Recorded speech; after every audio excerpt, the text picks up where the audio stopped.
computer. Perfect. So now we can both share screen, we can do all that, and I think let's roll. Yeah. So, yeah, I think first off, it's just a matter of Yeah. What is what is a Zettelkasten for? Is a focal question to start with. yeah.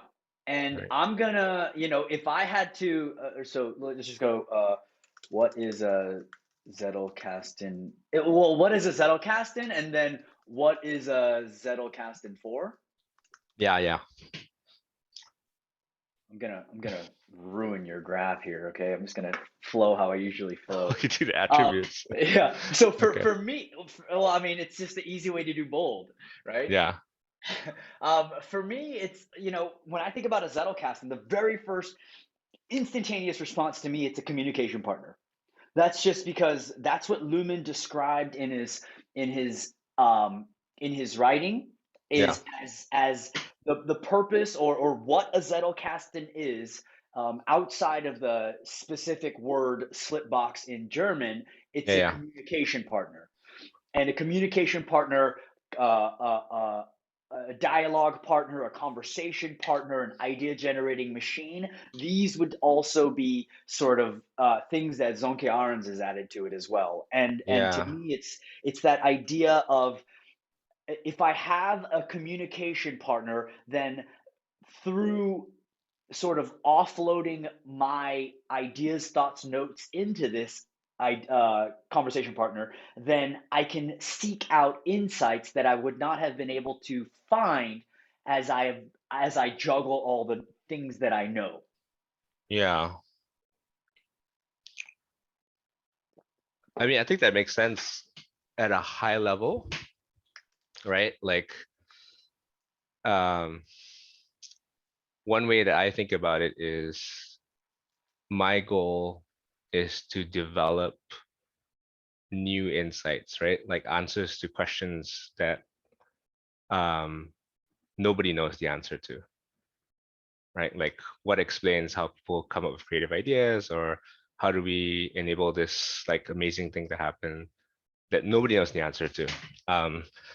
And doing it in my head is impossible, right? So I need like to externalize it somehow and work with it.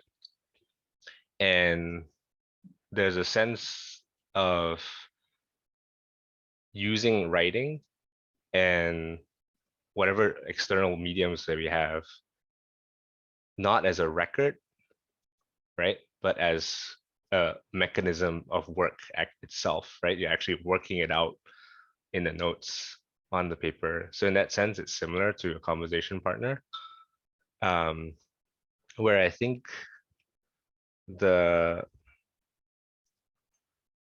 Zettelkasten excels is in enabling ideas to intermingle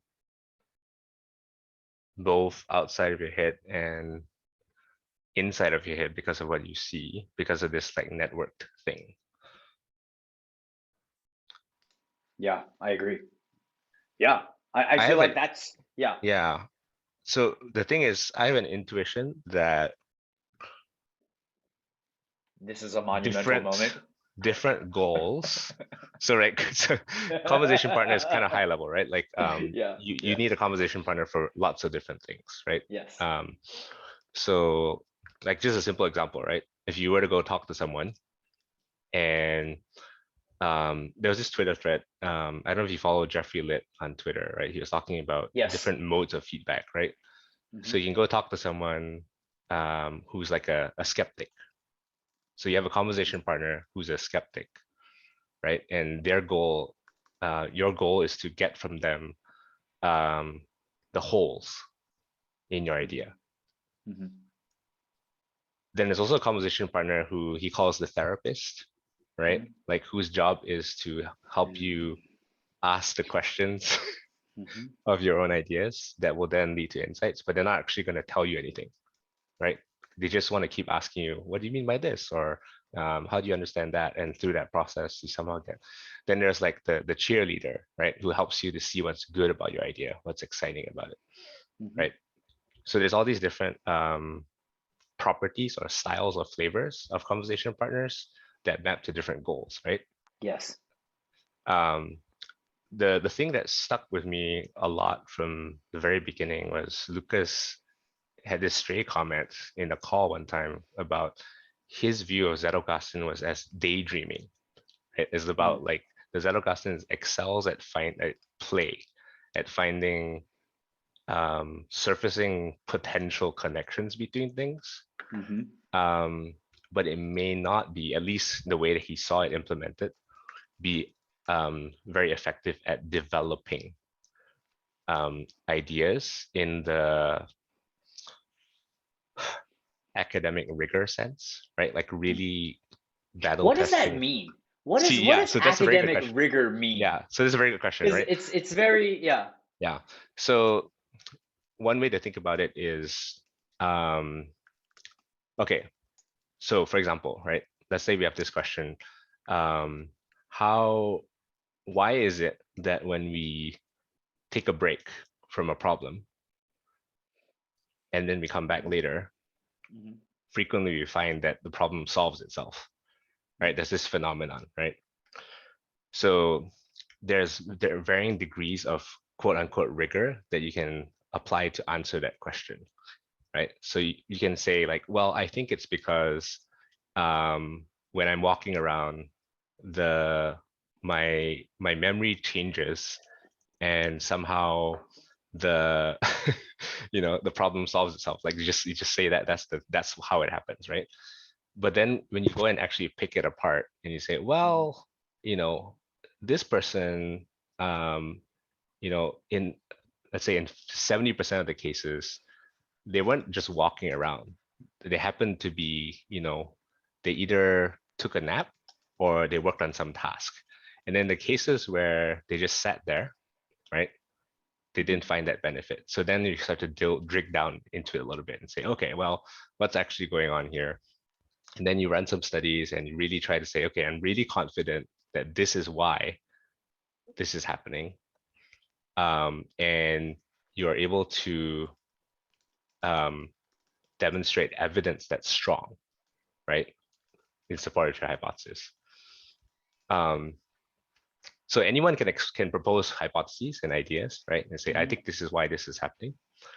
And I think what we mean by academic rigor is like doing the work so that we can have a calibrated degree of confidence in whether a hypothesis is true Mm-hmm. using, so that's why people run experiments, or they'll use statistics, or they'll do various methods of knowing to Mm-hmm. really um, have a good sense that, okay, this is how much we should believe in X, right? Mm-hmm. Another way to think about it is if you were to go to say provide a policy recommendation, right? So let's say people are asking you in the area, should we open up the schools because we are afraid of COVID, right? Is it safe to open up schools, right? So someone might have a hunch, right? They'll say, yeah, I think it's fine, right? Uh, versus like someone who say, okay, I've studied all of the data and I've really crossed all my T's, dotted all my I's, and I've looked at all the competing hypotheses, and this is like I think 70%. This is probably going to happen because of X, Y, Z, and I've really checked it out. You can check my work. Um, that's a different level of answer Mm-hmm. than I have a hunch that it's safe to open schools, right? So there's like two examples of that's what I mean by like, so I use metaphors like battle tested, rigorous, solid, you can stand on it. There's a difference between like a hunch and like a hard won insight that you can take to the bank. So here's my question for you Yeah. is when you're formulating these ideas, when you're formulating these thoughts and these ideas Yep. and you're practicing academic rigor, Yep. right? Do you think that is a top-down approach? No. In what way? Well, it's a bit of both, right? So it cycles. Because And I personally think a top-down approach would be more effective than a Zettelkasten bottom-up approach. Because when I think about academic rigor, what you're Well, it saying is, depends hey, what you mean by I top down. know. Well, what I mean by top down is I want to find. I'm working from the outside in instead of the inside out. So when you add a new note to the Zettelkasten, what you're really doing is you're not actually adding a note individually because the note is not important. The most important thing is the connection of notes. And so every new note is actually in conversation with all the other notes that you've already crystallized into a declarative statement. And then it's through the connections where the insight happens. What I hear you saying in regards to academic rigor, it's saying, I know what I'm after. This is what I'm looking for. And so I'm going to gather all my information to figure out what that is, which is more of an outside inward approach. So it's like you have a rock and you're chiseling away at the rock until you can find what it is. Whereas a bottom up approach, in my opinion, is more like a child who is just learning to leave the realm and sphere of their loving mother and exploring the world. And every time they go explore the world, they come back with this new information, adding it to their already sort of known knowns. And that sort of bootstraps over time and it starts compounding until it gets to a point where that insight begins to happen naturally. But there is no timeline, there is no understanding of what I want yet, but it's through this process that, like, if you think about what Luhmann did, right? When Nicholas Luhmann in the 50s, what he was doing was he was like, I wanted to have a whole history of sociology, right? And he wanted it was a 20-year goal. And he reached the finish line at 19 years and 11 months. And Yeah. so when I think about a lot of the people that are approaching Zettelkasten, in my opinion, what they've been doing is they've been trying to fit this round peg and or a square peg into a round hole because it the minute that like the minute that I say this is what I'm after, it's literally the insight vanishes because then I know what I'm after now. And that's the biggest problem, that's the biggest obstacle that I've seen. However, I also know that you can have both. Like they can both be integrated. They can both be synthesized in a way that I really want to explore with you Yeah. because um, there are certain times where you do need to sort of, even in everything that I talk about, it is I call it bottom up, but it's like asking what the weather is in Seattle. It's like, yes, typically when I think about Seattle, it's gloomy weather. And it's almost like, but if I look at each day, Monday and Tuesday were very gloomy, but Wednesday was kind of sunny. Thursday was raining, Friday was raining, but Saturday was sunshine. And so even though it's primarily overcast and gloomy in Seattle, and even though Zettelkasten is primarily bottom up, it doesn't mean that there's not top down structure to it as well. Yeah. Yeah. and and and so to me it's understanding why Luhmann was doing what he was doing, and and it's the obstacle is letting go of expecting what expecting insight where we haven't let go because does that make sense? Do you want me to elaborate on that a little bit more? Yeah. So the thing that I think is stuck in my brain is poking a little bit more at what we mean by expecting something or Mm, going after something, right?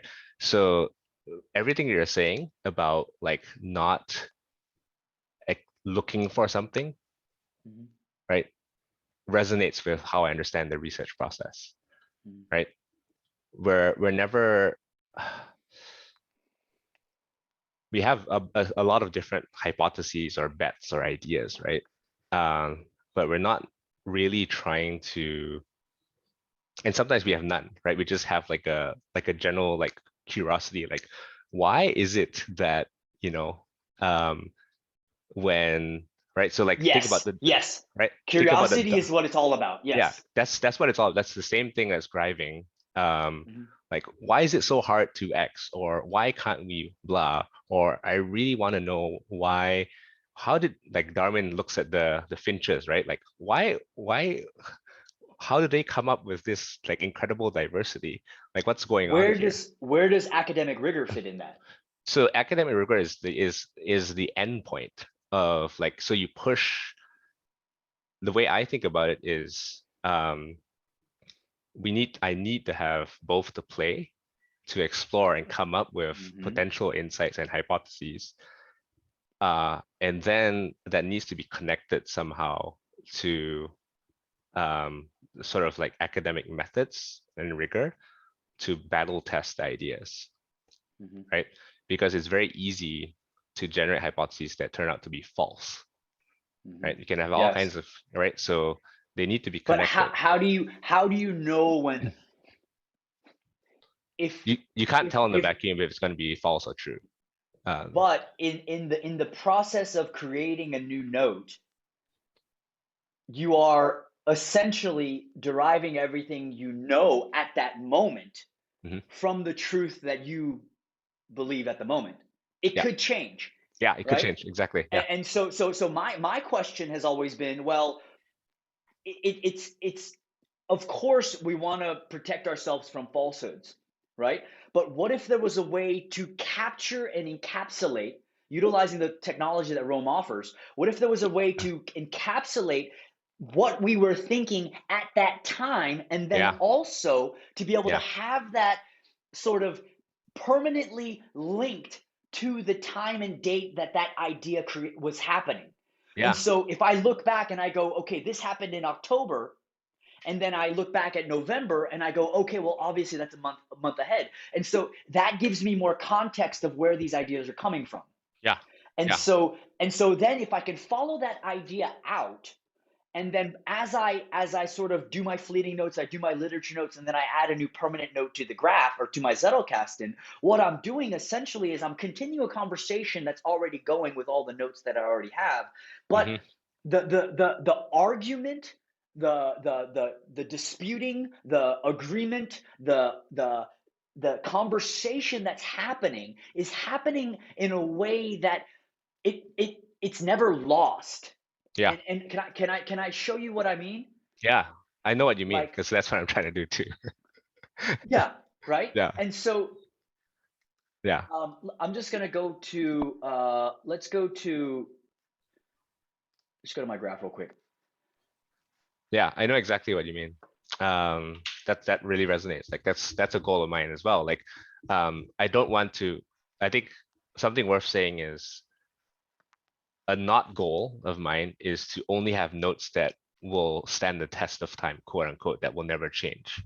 That's always Yes. been my problem with the term permanent notes, is that it's easy for me to try to think about it as like, I don't want this to change, but I never want my ideas to be static.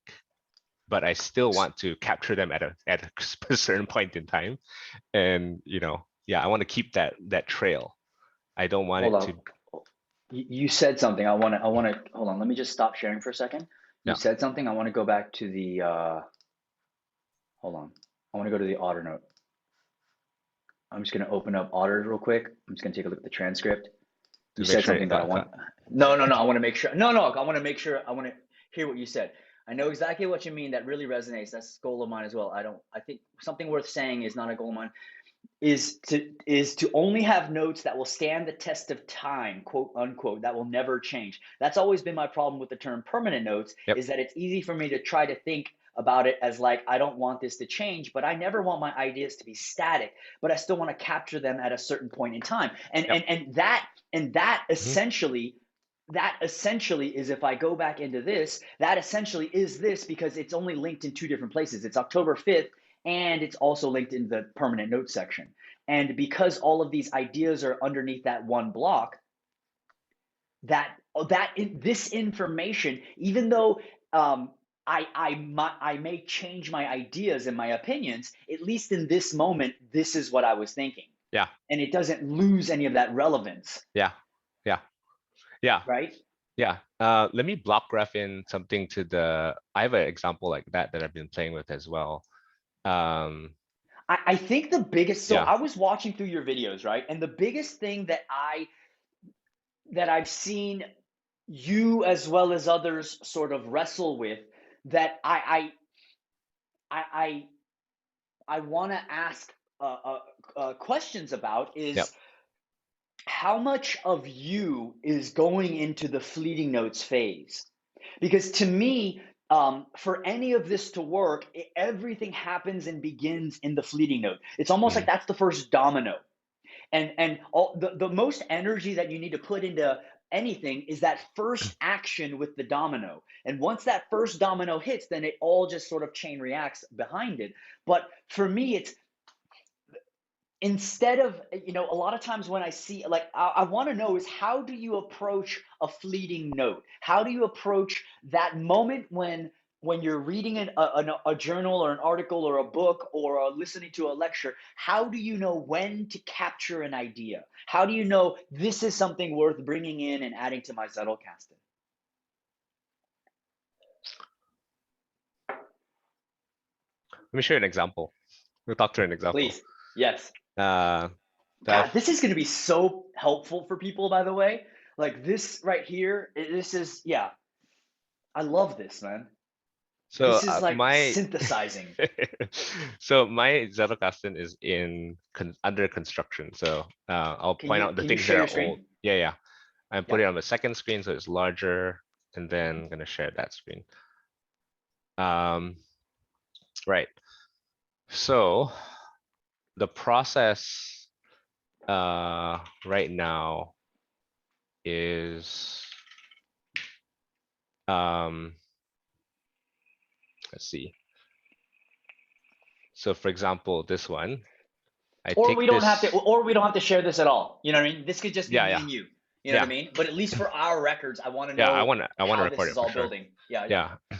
Okay, so let's see. Okay, so I have an observation note writing session. This is like, I guess, my version of literature notes, right? I write a particular kind of literature note that's very contextualized, right? And I have this question in mind.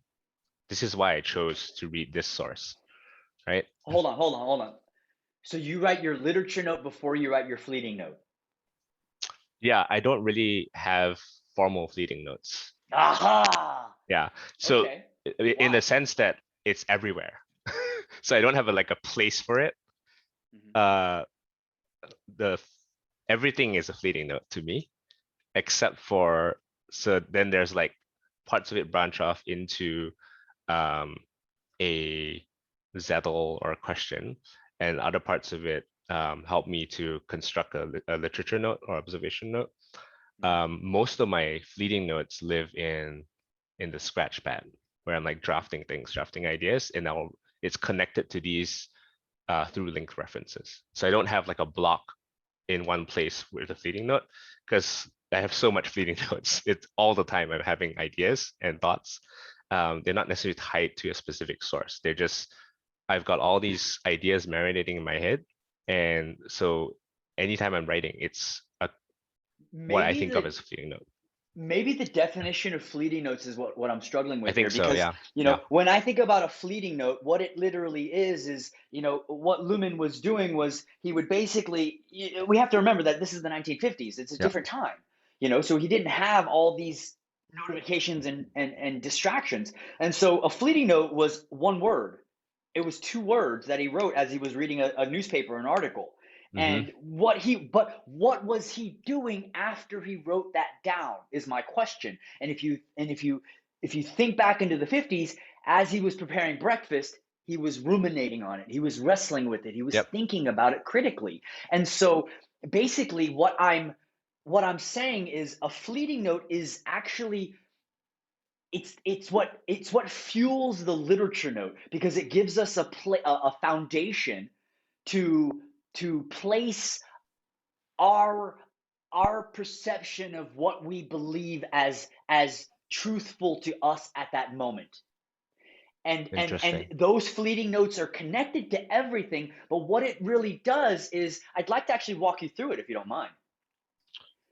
Uh, What so like yeah, what show me an example and then Yeah, we'll yeah, circle yeah. back. So I let's think do this. Do I you think this is very have the do helpful. you have the do you have the source material for this?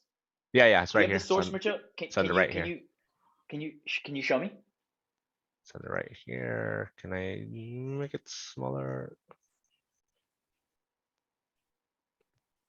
Yeah, the PDF's That's right the here. PDF. That's Yep. perfect.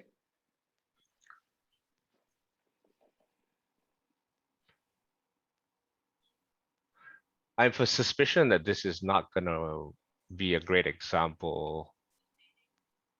Have you read that entire article? Yeah, I have. Do you have an article that you haven't read yet? Uh, let's see, what's a good Something one? that's something that you have on the back burner, something that you've Yeah, been yeah, waiting to yeah. write. Yeah, let's look at the annotated bit. Um, what's a good one? Or you can find Uh, one online. yeah, let's go to Hagedon. Hmm. I've skimmed By the it way, before. University of Maryland has a good business school, don't they? I think my older brother went to University of Maryland. Yeah, I think they've got it. Yeah, it's pretty good. I saw the logo and I was like, oh, I think my brother went there. Yeah, let me open the Zotero. This Cool. one, the PDF's not in here. Yes, this is perfect. I kind Yeah, of just want to walk you through like you already have your way of doing it. I'd love to just be able to sort of yeah. entreat you with my sort of like the questions, the algorithms of thought that I go through as I'm creating a new permanent node. See, I think even there is where we already have a difference Okay. because I don't have any goal to write permanent notes when I read sources. Mhm. So I think that's Then that's how what do you this then how do you then how do you know that the Zettelkasten is talking back to you? that comes later. Like when I write literature notes, it's nothing to do with Zettelkasten. Only in the sense where it's potentially pointing at a potential question that I'm interested in. But I don't have a goal to write a permanent note when I'm trying to digest the source. I'm Then just trying to how pull then out how are pieces. you how are you utilizing this dialogue partner? How are you I'm communicating not. with this? I'm not. Then how is the communication happening? It comes later when I use the note. I have a session where I basically have a gathering, right? So Mhm. I have a question that I'm interested in. I chose this reference because I thought it could tell me something about this question. I write notes about it, and then I put them in a basket. And then I sit down with the Zettelkasten. Later, I bring these things from the basket and I say, okay, what does this mean for my question now? So And that's so my Zettelkasten writing session. so Yeah, I haven't shown you that yet. where is that in the book? Where is that in what Nicholas Luhmann wrote? Nowhere. I'm not Okay, really okay. trying No, to. I Yeah, just wanted to make yeah, sure. yeah, yeah, Yeah. yeah. Unless I I think, missed something, you know what I yeah, mean? yeah. Unless I I'm not. missed something, I was like, wait a second. Yeah, I think How? it's worth Yeah. mentioning also. Like I think I've said this several times. I actually have no. It's not a goal of mine to follow Lumen's method. Yeah. Uh, and so I just take whatever I think is useful. Um, I But is think that the most effective way to do it? it's a If I terrible way want to to do a bake, Zettelkasten. if I, well, no, well, to how to do anything though, it's like if I want to bake a chocolate cake, Yeah, and I go, well, I kind of want to do it this way, and I kind of want to add ingredients from a, pineapple upside down cake yeah, to it, and then yeah, I'll add a little bit of cherry pie to it. Then it's yeah. like I don't know what the result is. I do know that if I follow the recipe, I will get the same results. A chocolate Uh, cake. Yeah, yeah, exactly. yeah, If I yeah, follow it, yeah, the fundamental concepts of it. yeah, So okay, so yeah. now you've got an article here, and this is just something that you haven't read yet. I haven't read that, but I know why I wanted to read it. Okay, why do you want to read it? Uh, so there's this like inkling about um this puzzle of Hmm. how do you get exposed to ideas that are outside of your domain of knowledge. Mm. And there's this thing that people do where they try, and I'm part of this, where we're building these systems, these search engines or whatever, that can expose you to this information. But whenever we talk about examples of people actually getting exposed to ideas from other disciplines, Hmm. there's one common factor that often shows up, which is that people are involved. Yeah, You never and like. people can mess things up too. No, actually, people is the catalyst. Like it turns out like Oh, that okay. it's like if you're sitting down with a search engine, I give you a bunch of information, Yeah. it's useless, is the hypothesis. Yeah. Like Huh. I'm like, why is it even possible to what's going on here? Like, why is it that anytime people are exposed to and they actually benefit from information outside of their discipline, they have Mm, to access it through a person? mm, So I'm trying to understand what's going on. Like, what is mm. it about the person? What are they doing? What's going on? Probably Like, because we're well, yeah. I mean, I yeah, don't want to right. get So into like, all I've that. got all Yeah. kinds of Yeah. hunches, right? Yeah. But I want to Yeah. know what we've learned, right? Okay. So So this is what I'd like for you just to read until you. So this is one of the things that I've sort of walked people through. I never read Basic in linear fashion though. So I'll show you. Can I read in my normal way or like? Read in your normal way, Okay, but when yeah, you get to when you get to that point, like even when you read, yeah, even when you read wherever you read, right? yeah. It's like it's not that you're reading a paragraph at a time. It's usually a phrase or a sentence or a word or something there that triggers something, correct?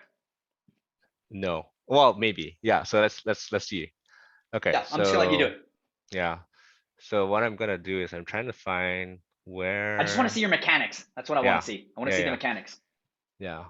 So I'm skimming first, getting a Mhm. first sense of like what's in here. Um, right. All right. Discussion. Okay. And retrieval. This is how it works. All right. This Mhm. is the phase. I'm picking up what you're Acquisition. doing. You're basically, yeah, you're Got it. basically Yeah. utilizing the skill set of how to break down an article quickly Yeah. because So you have to read through so many articles. It's like these you are have to the make sure this shit's worth it. routines. Okay. So I'm Yeah, really interested in the retrieval step. perfect. What's happening when it gets activated and gets imported into a situation? What's going on there? Hmm. Um, okay, so you go down to acquisition. No, no, no. This is the discussion. Retrieval. Okay, great. Retrieval describes those routines that support the application of stored information on these presentations. As the evidence in table 2 indicates, ideal designers retrieve through analogical thinking and through established routines for sharing the problems of current design projects. Okay, I'm not interested in this. Technologies, whatever, recognize the potential value, must abstract them. The way that ideas designers take all the existing products, recognize the best practice and combine is critical aspect of retrieval. For example, a designer working on a hinge mechanism might recognize that he or she had noticed holding together. A retrieval process involves generating analogies allow product designers. So I'm noticing what they're not saying, Hmm. which is they're not talking about external artifacts. Hmm. So here, it sounds like it's just the designer's mind involved, right? They're working on a problem on this hinge mechanism, and then they recognize and they remember a plastic toy dragon that it had worked with in the past, Hmm. but there's no intermediary. Hmm. They are the intermediary, Hmm. right? So something I might How would you, do, yeah, how would you capture that? yeah. So I'm interested in this because this is a concrete example. Hmm. So let's go ahead and screenshot this and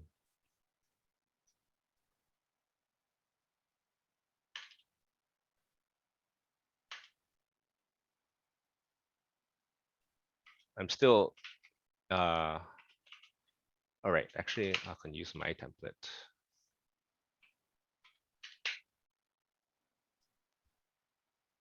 Right, so it's example of a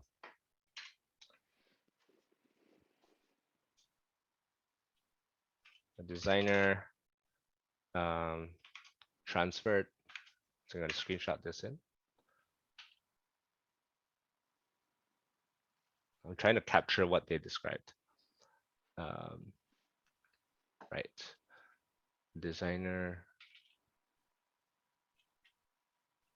IDEO, designers. at IDEO. Retrieved ideas from other domains while working on problems by This is great. recall from memory, often without an external memory aid or artifact. That's what was interesting to me. This was page 738.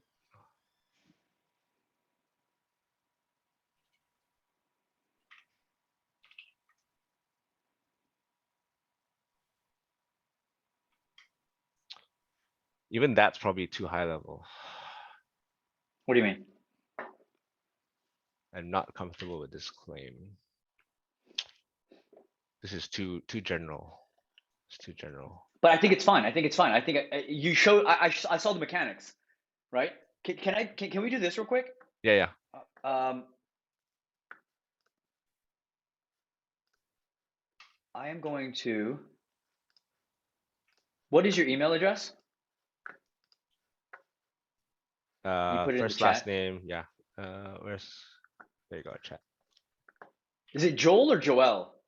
Joel. Okay. Designer. An idea. I want to try something. Oh.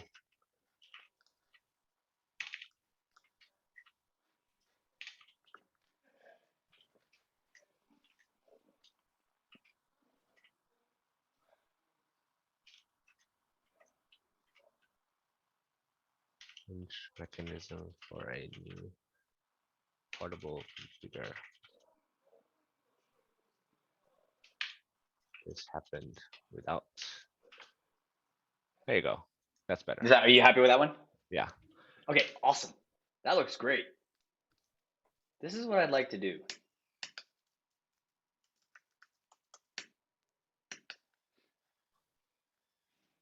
You're triggering me to make a write ups note block in my Huh? daily notes. Hold on. Go I'm gonna ahead. throw something in the chat. Can you Yeah. go ahead and go to this site? Yeah. 1 second.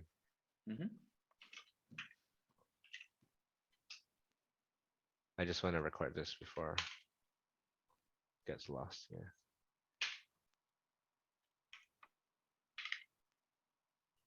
This is Hargadon, right? Yeah. Okay, sweet. Okay. Click on this. And here.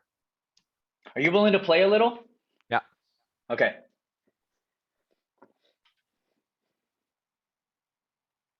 You got to circle back though to, I think the question that you asked, which is at what point does this interact with the Zettelkasten, right? How does this interface with dialog partner? But I mean, even just to this point though, it's missing some key ingredients. It's missing the eggs and the flour. And I want to just illuminate some of that according to, Luhmann's technique of, a lifelong, really it's you know what it is? It's an intellectual autobiography. It's a way to record who we are as people over time and then be able to, keep that information alive. If you go to, can you go to okay. It's loading. Maybe go to the hamburger on your own page. Oh, right. Yeah, I think that will be fast. No, I think it'll be the same thing. And then it should say Bohan. Yeah. I think it'll be the same speed because I still have to load the whole graph in.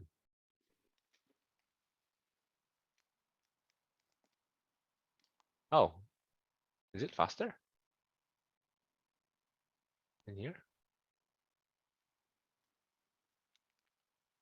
Do you see it? I don't see it. Oh, here comes the Astrolab. Yeah. So yeah, I mean, the fundamental aspect of the fleeting node is to be able to sort of abstract out what something means to us to figure out why this stood out. And, even though the literature note that you wrote was precise and clear, it's what happens is the sense of trust and the sense of relief won't happen because you still have to juggle all your fleeting notes. You still have to juggle all the things that resonate with you. Because it's And not, you mean because it's not on the page? because it's not on the page and you can't trust that it's going to be on the page. That if Ah, you I wanted to see. find out, if you wanted to know how you came up with this idea, you wouldn't be able to trace it back. Right. Wait, okay, so here's a good question. What is a literature note? A literature note is basically an invitation. It's an invitation to extract everything you can from the author. I know, but what does that mean? Like, what are we It, extracting? it basically means if I want to respect and honor the person that took, years, months, years, perhaps even decades to write, whether in a journal, in a book, I have to make sure that I'm approaching that author with as much due respect as possible. And if I don't take the time to ask myself why this is resonating with me, or why this reminds me of this, or if I don't take the time to capture all these fleeting ideas that are surrounding that text, what happens is I don't get the most out of the author. And what I want to, like, the purpose of all these fleeting notes is to get to that point. And so, as this loads, can you just go and open up that article one more time? Yeah. And then can you just read through it one more time? And then let me just ask you, what resonated with you as you just read that one piece, not all the things above it, not all the things below it. It's just that one piece. What resonated with you? This Why was did you this why one, did right? you why did it make you stop? Yeah. Yeah, because it was concrete. That's what I was looking for. What was concrete? The description. Hmm. And Actually, what's the I don't even know if this is a real example, like a I real think it's case. perfect. I think it's perfect, Joel. My question is though, No, no, no. what I'm about I'm yeah. talking about the noted this Yeah. thing itself. Yeah, that's what I mean. I think it's perfect. But let me ask you this. What Is it about it actually was there? concrete? What about it was what about it stood out to you?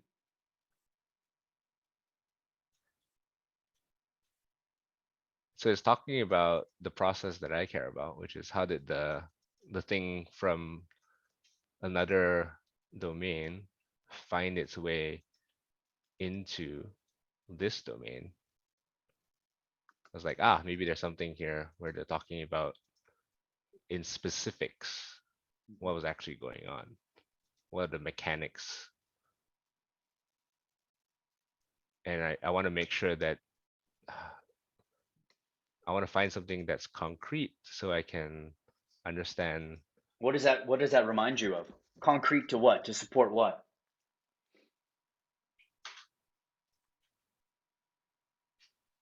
Wait, what do you mean? So my question, I'm gonna stop staring at you so I can see you. Like, Yeah. what about that like what do you want to support with this? What questions do you have right now about that text? I don't have any questions about the text, but I have a question about the, well, yeah, I guess I have a question about the text. Like, what is it? What have they seen in terms of how knowledge is crossing boundaries, the mechanics Hmm. of it, Hmm. that And yeah. that I can record Hmm. to help me try to think through that question. Because it's possible they're not even thinking about this question, this specific Well, question as I'm thinking about it. what is the specific question? What are the mechanics by which this ideas and information is crossing boundaries? Is it through a person? If it's through a person, what are they doing? What kinds of questions are they asking? Is there any technology involved? Any artifacts? Any particular sequence of events? Hmm. All that stuff, all the mechanics. So I'm And looking then for anything at that can. and then as you were reading that text, what stood out to you? There's a case here, right? Mhm. So it's, for example, stands out because it's like, okay, maybe there's something like an actual specific example here. Mhm. And then here, what stood out was what wasn't here, which What is wasn't that there? which there was no mention of any intermediate artifacts other than the current situation. Actually, there's no mention of any artifacts at all, Okay. which Which one? which is problematic in terms of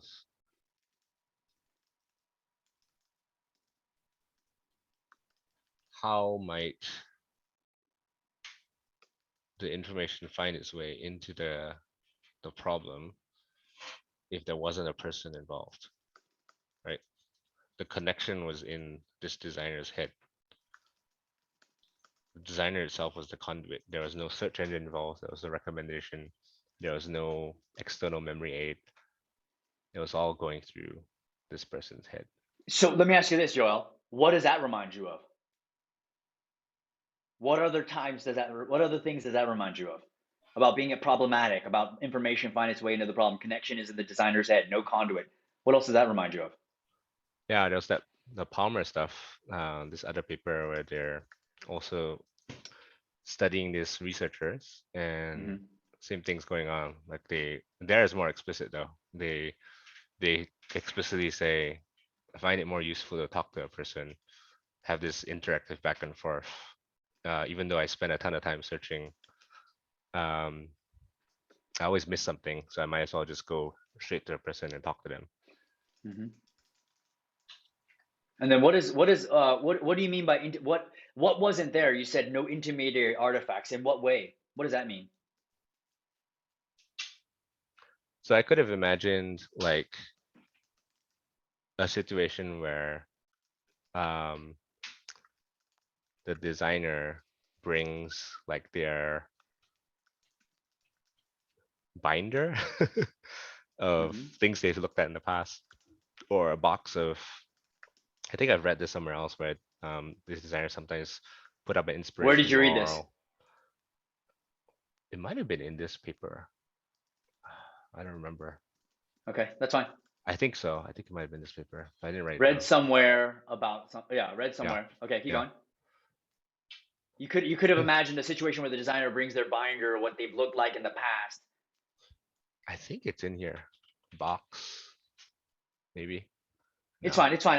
That Yeah. doesn't matter. I just Yeah. want No, to. I I just just want to I'm stay. curious. I want to stay focused. Yeah. Yeah. It's about like basically what we're doing is we're emulating what it would be like through concentrated focus, what it would be like to have had all day to really think about it.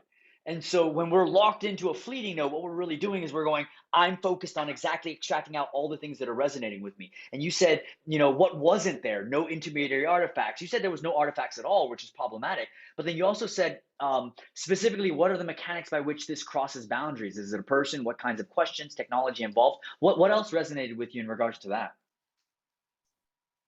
Into the mechanics. I think that's it. Okay.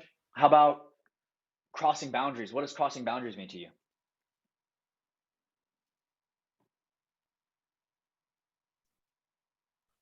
Let me open up my thing.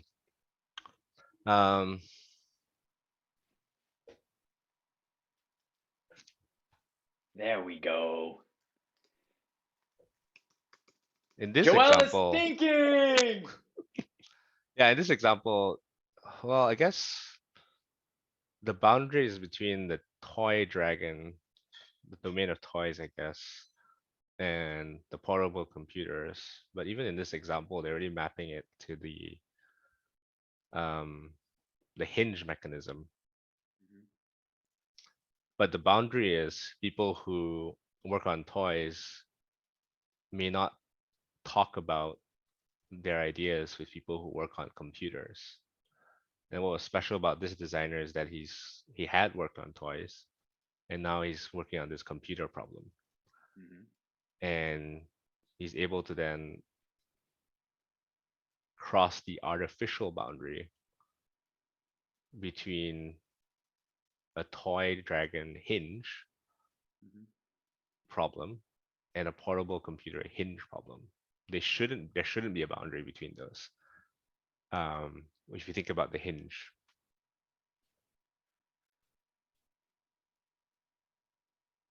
What else? When you think about this, what else sort of like sparks your interest and curiosity? If we already know all the answers, then it's not insight. But if we have the environment in which we can explore, that's what I'm asking. It's outside of the text. What else does this remind you of?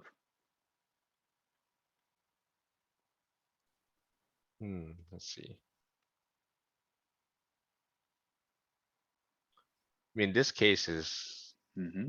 very similar to all these other cases of outsider innovation, right? Where You have you're not examples? actually searching for, You have examples?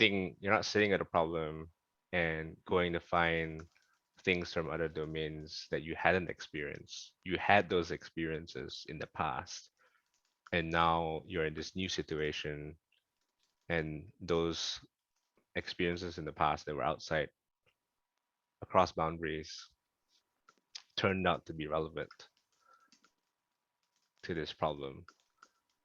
In the outsider innovation case, we have all these examples of, like some engineer who likes to Mm-hmm. play with these party tricks for corks, right? To get a cork out of a wine bottle, Mm-hmm. and then encountered this problem about how do we get babies out of the birth canal when they're stuck, and Yes. then finds this Yes. connection, right?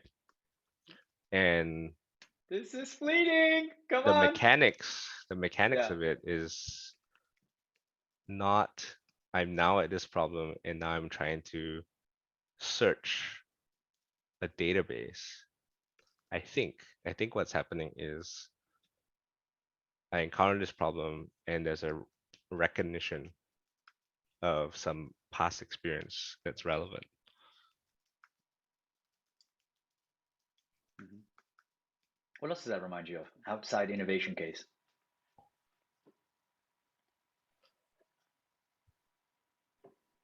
What I'm trying to figure out is what all this means for the people who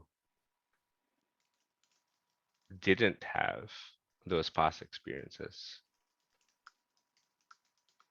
How do they get to those potentially useful ideas across boundaries?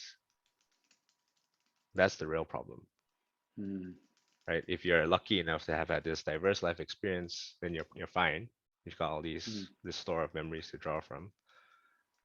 Um, but especially if you're sitting, you know, you're an independent researcher, you don't have a ton of colleagues with you, or you've not had the privilege of having all those specific experiences, how do you get to those ideas?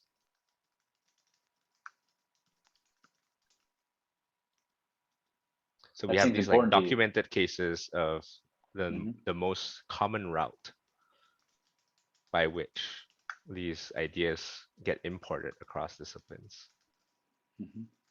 running through a person's experiences that probably isn't is probably somewhat random. It's not a planned sequence of events. Mm-hmm. And one question is whether it could be any other way. Mm. Is it a fool's errand to try to develop systems to make it more systematic? Is it even possible to predict and make sure that that person's in the room or that you're searching those particular databases?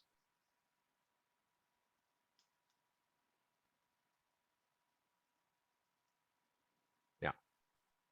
Mm. Okay. You ready? Hmm. I just want you to just flow. Okay. I just want you to flow. Okay. I'm just going to ask you some questions. Just let me know what that means. Okay. What does boundaries between toys and portable computers mean?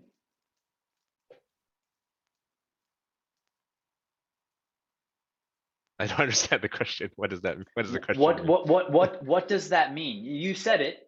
You Yeah. said boundaries between toys and portable computers. What does that mean to you? Not about the text, just what does that mean to you? Why did you say it? Why was that an idea or a thought that went through your brain? Because I asked you what Barrier. resonated with you. Yeah, Yeah, yeah. barrier. Boundary between. What's the word again?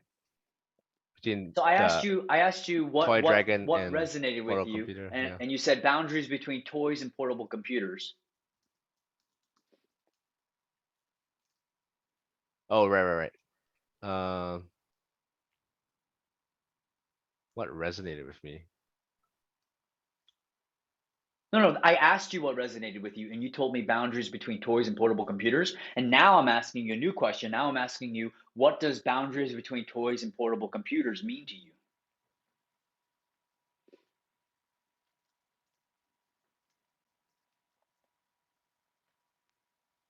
Well, I guess it's an example of um, situations where things we think are different are actually not that different, right? These cases of, Do you have an example? what do we call that? Arbitrage or structural holes or these broken links, right? These situations where in an ideal world, there'll be no friction to say this aspect of toy dragons is relevant for thinking about the design of portable computers. But there's a boundary that makes it so if you're working on computers and if it turns out that there's an interesting mechanism from a toy dragon, you're not going to think about that connection to even think to look in that domain. Wow. What does bound to a hinge mechanism mean to you? Bound to hinge mechanism. Wait. Did I say that? Mm-hmm. I don't remember saying that, so I don't know what that means. Well, what does bound to a hinge mechanism mean to you? Bound to a hinge mechanism. Mm-hmm.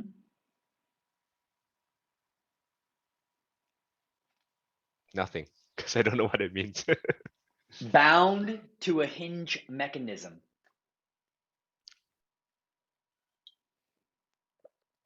Yeah, nothing, because I don't. I'm.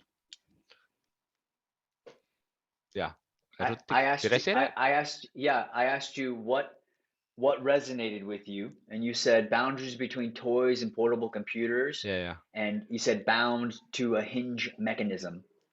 And I just want to know, what does bound to a hinge mechanism mean to you? I don't know because I don't remember saying that. Well, just outside of just Yeah. what does that mean though? What does bound to a hinge mechanism mean? What does it mean for something to be bound to a hinge mechanism? Mm, Hmm.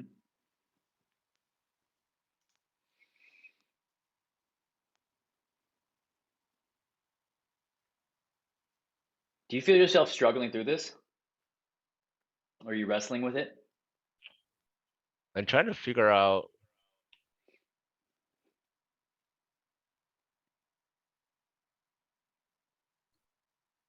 Yeah, Bound to a hinge mechanism. I'm not seeing where it's gonna go. You don't have to. Yeah. That's if you knew where it was going to go, then you would already know how to do it. No, You would no, already no. do it if you What knew I where it mean was going to go. specifically is like, what Yeah. is it gonna? Uh, not a specific idea, but um,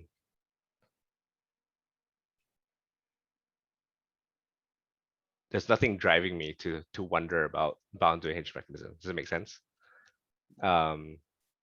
But what does it mean? I don't care. What is it? That's But that's why I'm struggling, because I don't, yeah. there's no curiosity there, right? I'm But not, what does it mean to be bound to a hinge mechanism? If you had to explain that to a 5-year-old. I don't think it means anything. That's what I'm saying. Like What if does you it think, mean that something what does it mean that when something is bound to a hinge mechanism? It's connected at a point where it allows for movement, where it can pivot. I don't know. Just what does that mean? What does bound to a hinge mechanism mean? Or we can skip it. yeah, choose something else. Okay. What does work on toys may not talk about their ideas? People who work on computers. People who work on toys may not talk about their ideas like people who work on computers. What does that Yeah, mean to there you? you go. Yeah. Yeah, there's those mental blocks, right? Um, the drawing of boundaries around your problem, right? Saying this is relevant, this is not relevant, Mm-hmm. right? That's the thing that people who care about creativity are afraid of, that they'll inadvertently draw a boundary around the problem because you have to, right? You can't think of everything, Mm-hmm. but you're afraid that if you draw a boundary around your problem, like I'm only working on portable computers and toys are out of scope, not Mm-hmm. relevant, that you're gonna miss an important perspective or idea. What does crossing artificial boundaries mean? You know, I was like realizing this actually relevant, right? Like people Mm-hmm. told you or your past experiences told you that it wasn't relevant, right? Mm-hmm. So the boundary is artificial, right?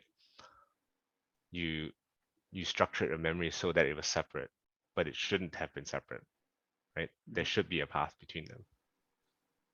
And then you said you had a question as you were thinking this through here. You had a question. It was, is this a fool's errand to make it more systematic? What does that mean to you? Yeah. So that one is Brought you to life. that's the one that um Probably is what made you go, stop. What is this? In my opinion, just from the reaction that you just gave right now. that cuts to the core of the particular project, right, that I'm working on, where the core assumption is that it is possible. It is possible to develop a way to circumvent Circumvent what? having had the good fortune of having that past experience and Mm-hmm. either being that person who had the experience or having that person in the room working on the problem with you. Mm-hmm.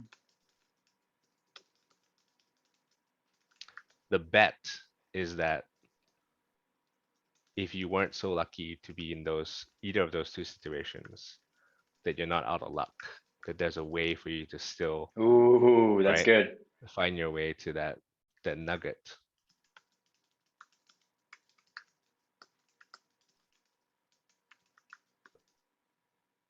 Hmm. That's the whole premise of, you know, building these search systems and Yeah, recommendation engines and connectors. yeah. And if that turns out to be false, then, and if we can't find any instances where people were able to accomplish this without having either had the life experience or have the other person with the life experience working on a problem, then I don't know. What does that mean? Is the problem too hard? Is it impossible? The big thing we try to figure out in research is, you know, sometimes the goal is compelling but impossible, like Mm. alchemy. Wouldn't it be cool if we could, you know, make gold from other objects? But it turns I'm out gonna that violates the laws of physics. I'm gonna go ahead and copy this in,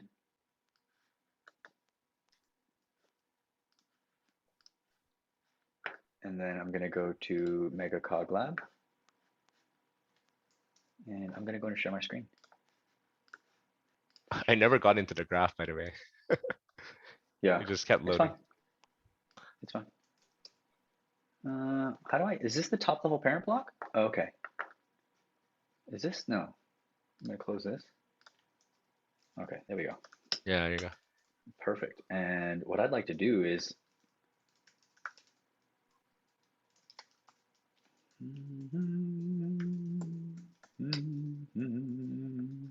so basically, all I did was take all the things that you said Yep.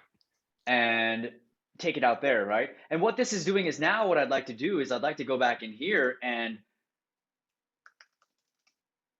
being informed. And this is the power of this though, is because what you're doing is now, you went down paths like what I love was this baby out of a birth canal, the wine corks, the party tricks, and then you got into the deeper questions.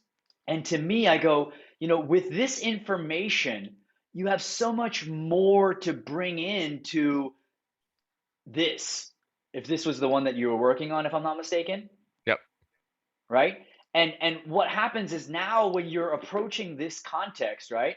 And so basically, I'm just going to go and do this real quick. Reference notes. Yes, you can delete all this afterwards, but whatever. What I'll do is I'll just go ahead and copy that block reference. And then, the highlight. right? Mhm. And then I'll hide that, boom, and then this is, and then what I do now is I'll have a summary here. This is just so if I don't need to see this big block of text, I don't need Yep. it. I think you've seen that before, right? But Yep. now what I do is now I go into my literature notes because now, and basically what I need to do is I just close this out and I shift click on the link itself, and that'll take me exactly to the point where I was working on. And now if I zoom into this block here, right? So I have all the information that I need right here, ready to sort of talk about what this is now. And there's more, you've basically said, hey, author, I'm going to think about what you wrote. And not only am I going to think about it, I'm going to sit back in my chair and really ruminate on this, really wrestle with this, and really think about what else this reminds me of. It's really going to lead me to this point right here, which is the question that you've been actually working with, and which I think is a super high context of why you're doing the research. And now now it's time to go, okay, this is what I'm thinking. Let me meet the author in order to abstract out the literature notes. And so now this is where you can actually write a literature note. And what I'd like for you just to write out a literature note now, taking all the information from here, all the things that we've been talking about for the last 15 minutes, and all the questions, all the things. Again, all it is this one block, this little phrase right here. But now we're saying, okay, author, this is what you're saying in my own words, proving that not only do I understand what you're saying, I'm also meeting your effort with the effort that I've just put in.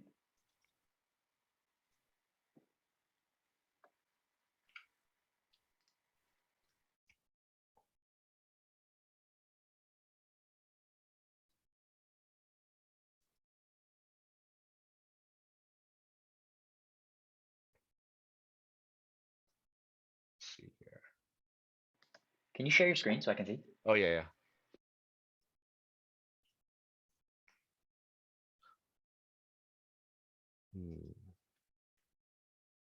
Wait, right. This is the one, right?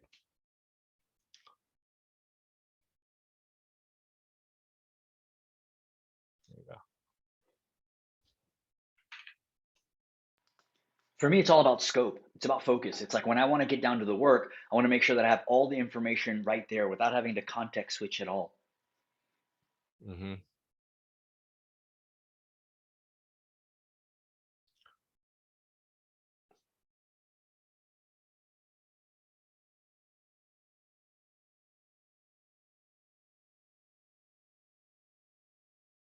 So the question is, what is the author saying? What is the author saying in this article, written in my own words? Being informed by the information that I've been able to abstract from what I was thinking about and what resonated with me.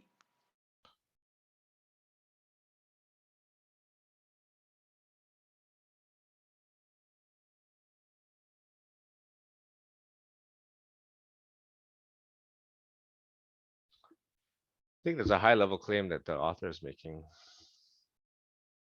Right, that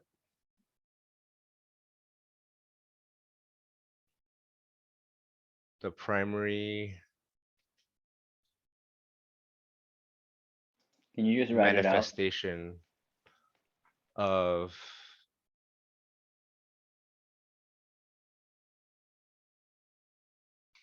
the primary manifestation of the organization's memory, right? That allows it to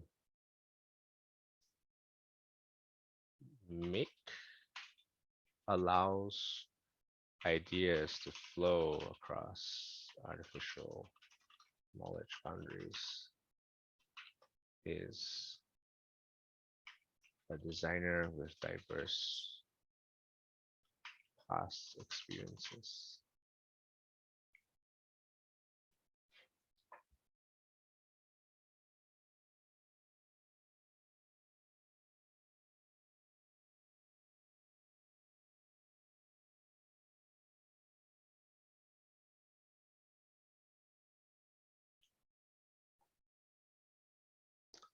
Yeah.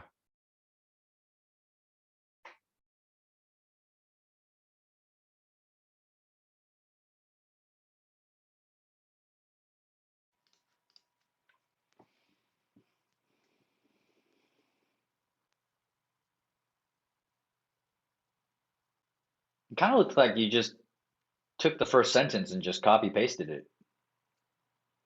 Creative problem solving draws on the organization's memory by making analogies between past technological solutions and current design problems. Nah. The organization memory is the one that looks similar. Okay. Yeah, the key part is the primary manifestation, and it's this is the primary route.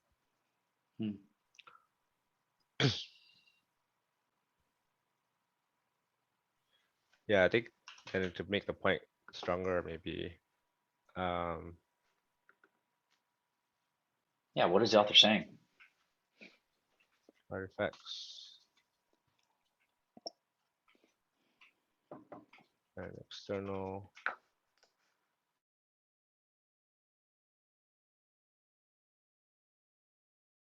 memory traces may be supplementary at best, eventually be phenomenal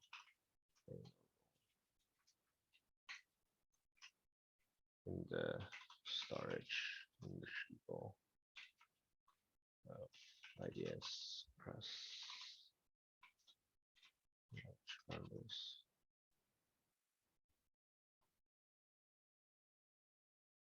Yeah. Dude. Okay. I'm gonna share my screen. What are you thinking right now? What are you thinking? Am I What am I crazy? thinking? Yeah, I think I'm pretty crazy. I know I'm pretty crazy. Okay? I just want you to take a look at this. A designer retrieved an idea for a hinge design from a plastic toy dragon that had worked in the past and generated a new idea for a hinge mechanism for a new portable computer. This happened without an external memory aid or artifact. Yeah. It feels very shallow compared to the primary manifestation of the organization's memory that allows for ideas to flow across artificial knowledge boundaries is a designer with diverse past experiences. This is the juice. Artifacts and external memory traces may be supplementary at best and potentially even, I don't know what that word is, playing no role in the storage and retrieval of ideas across knowledge boundaries. Yeah, that's what it means, playing no role. Yeah, but do you know what I mean though? Like, do you let me ask you this: do you see a difference between Yeah, I the see a big first difference. what is Yeah. that? What is it? I wouldn't say shallow, right?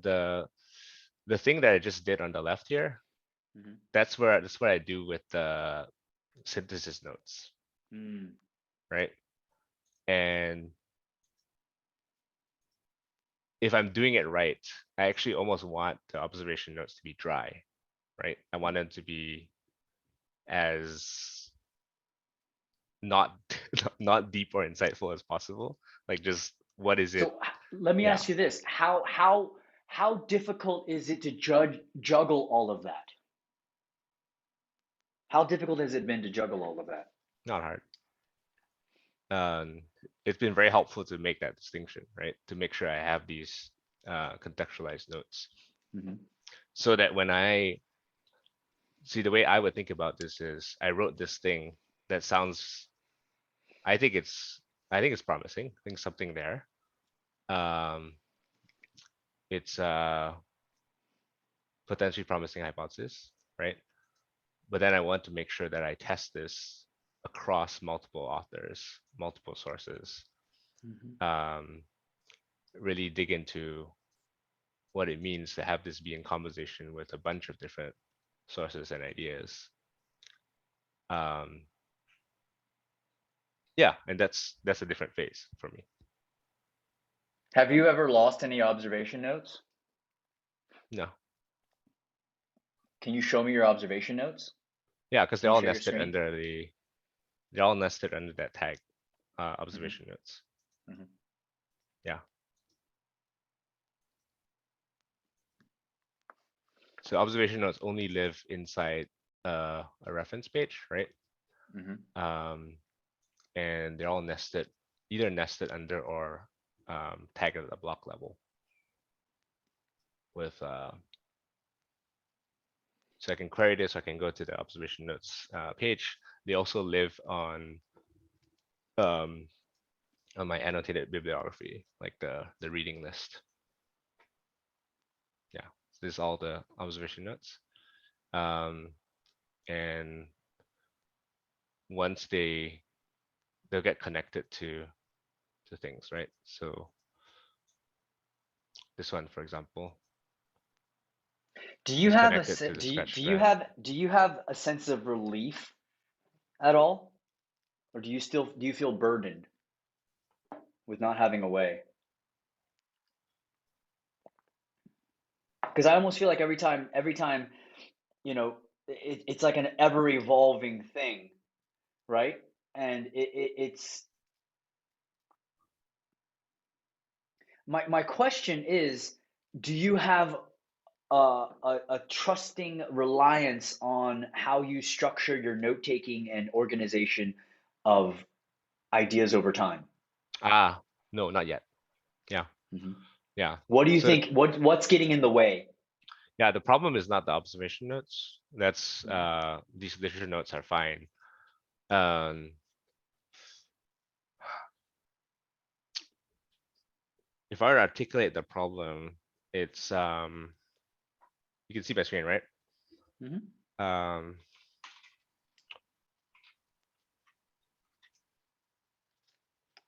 so in this question, right?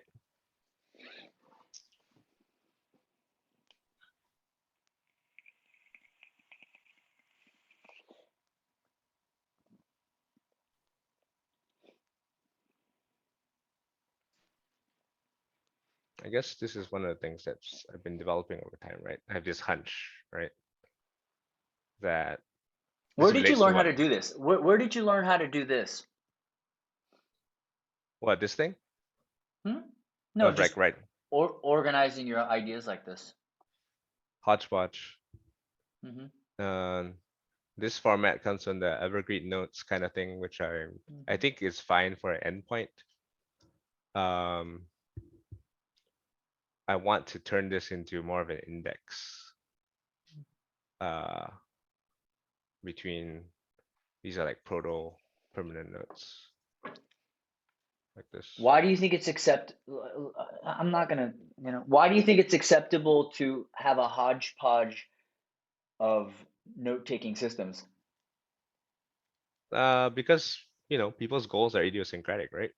Hmm. And if my particular use case doesn't perfectly match whatever a particular source was, then there's no reason to replicate it one for one. Well, what if it You wasn't can try it replicating, out but and then yeah, try it yeah, out, but give it a test run. what what if it wasn't replicating, but it was actually personalizing it? Like the whole point of a Zettelkasten is to personalize it. The entire structure, the entire idea and fundamental concepts is that once the fundamental concepts are understood, it's completely idiosyncratic. That's the whole In idea. terms of the content, you mean? It won't work. Yeah, it won't work otherwise. In terms of the content, you mean? Right? In terms of the content, but also in terms of how you structure it, how you integrate it into how you're using it. Hmm. And I just don't understand. Like I feel a sense of like something's incongruent because I see someone that's highly intellectual, Mhm. right? Incredibly smart, wicked smart, right? And the questions that you're asking are incredibly high context that the world needs solutions to. And all of that is very high standards, but for some reason, you relegated the most important part, which is the note taking and collecting and organizing and structuring of that, to a hodgepodge. And that's what I want to know what that is. Yeah, maybe hodgepodge is not the right word. Clutch? No. Synthesis? Combination? But a synthesis happens when something is whole, though, right? Yeah. It's not whole yet. That's for sure. Yeah. Yeah. But also like a synthesis is when you have two whole parts that are coming together.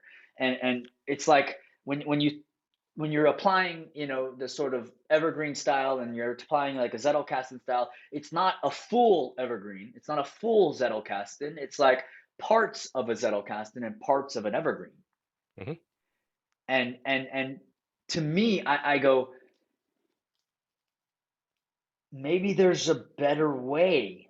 There's Maybe definitely there a is better a, way. Yeah. yeah. And Yeah. that's what I would love to explore is that, Yeah. is finding that relief in having a system where it's completely idiosyncratic. It's incredibly personalized to exactly what you want out of it. And I think a lot of that has to do with a simple structure. Just simply structuring, knowing where everything is going to go. Hmm.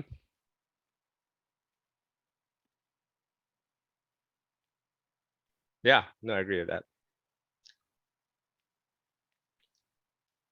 And I'm looking at your observation notes, and I'm just doing my best to where was the source of the idea for observation notes? Where did that come from? Oh, for that kind of note structure, you mean? Yeah.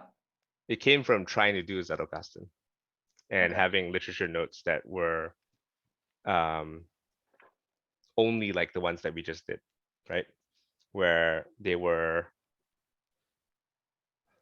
at the claim level. They were generalized, right? They were a statement You mean about the like world. the first one you have, like a No, designer the retreat second and one. idea, No, the the one that second we one. walked through. The one that we walked through. Yeah.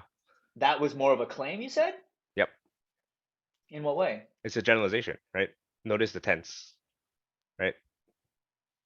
It's a statement about the world. Show me. I think it was the daily notes page. Yeah. Yeah. So see this? Mm-hmm. That allows, right? Mm-hmm. The organization, right? We're talking about generalization class, right? We're not talking about specific instance. We're talking about this is a claim about the world, right? Same thing here, right? It's a declarative tense. There's a belief about the world, Mm-hmm. which may be true, may be useful, Mm-hmm. right? But if we only had, this is coming from somewhere, right?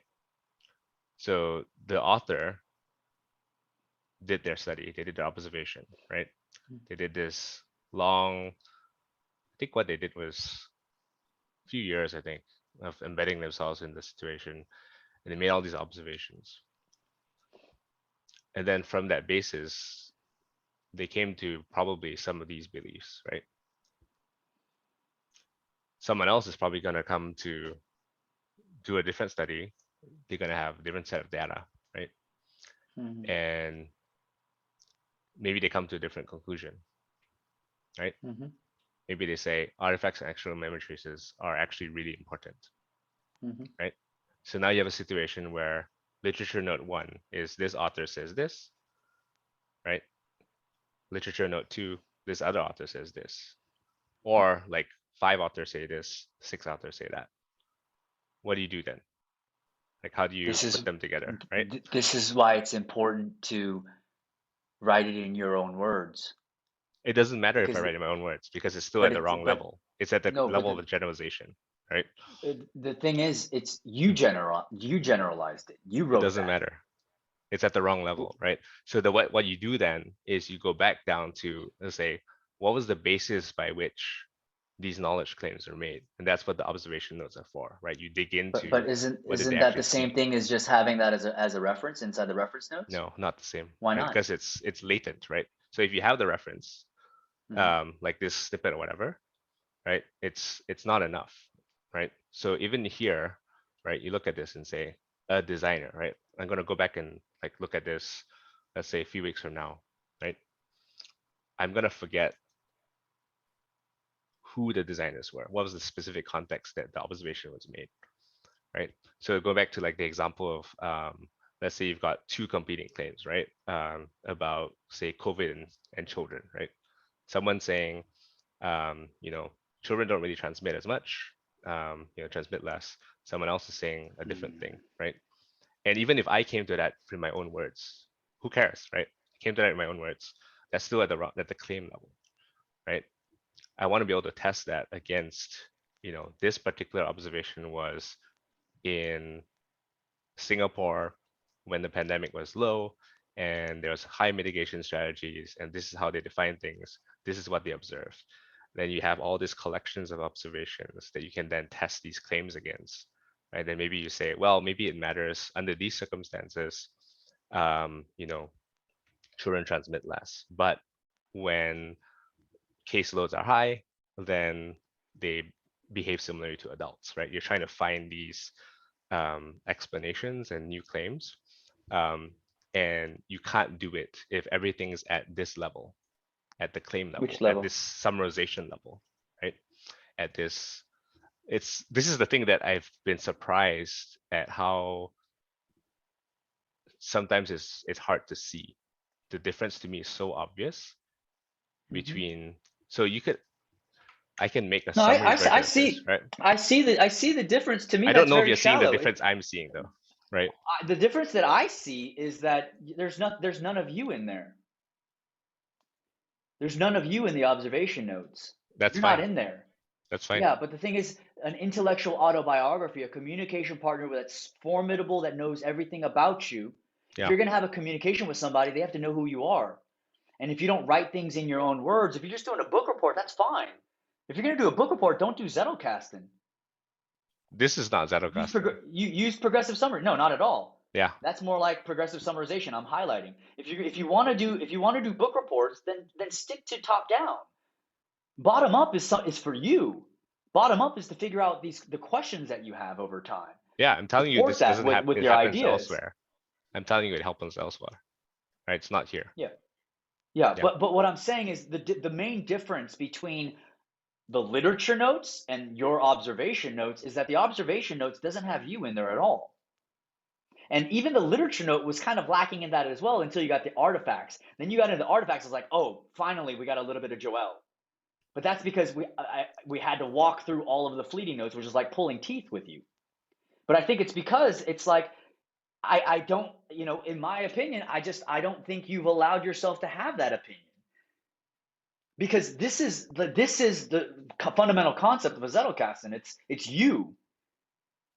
You're the dialogue partner. But instead of having it in your head, you have it outside of you.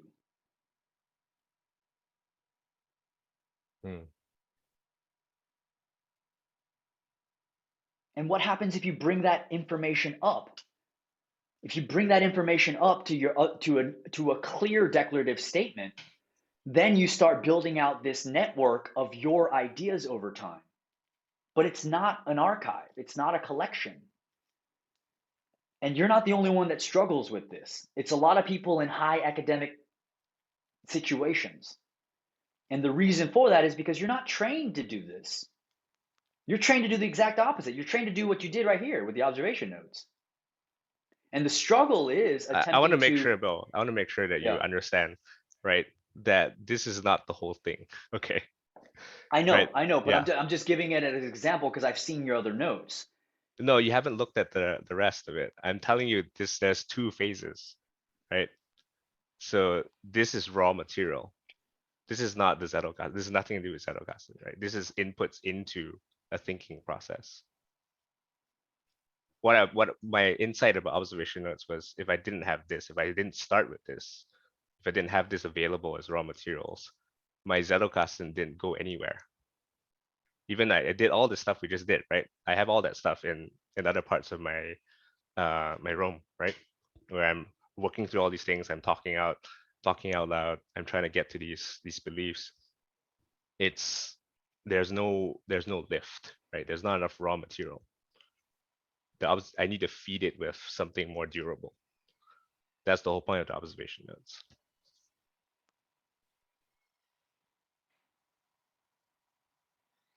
Show me. Show me a fleeting note from before. Because I have a feeling it's just that you're talking about fuel or durability, but I look at it like perhaps you didn't go in depth enough. Yeah, so let's see. This is a good thread, right?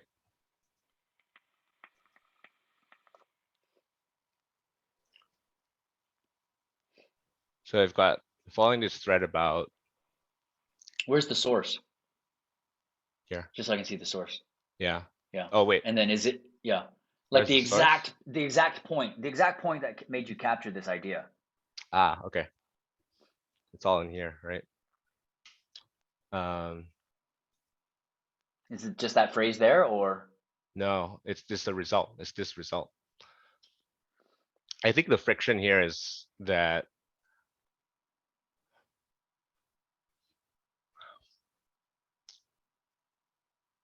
we're asking different questions of, we're approaching texts that are different.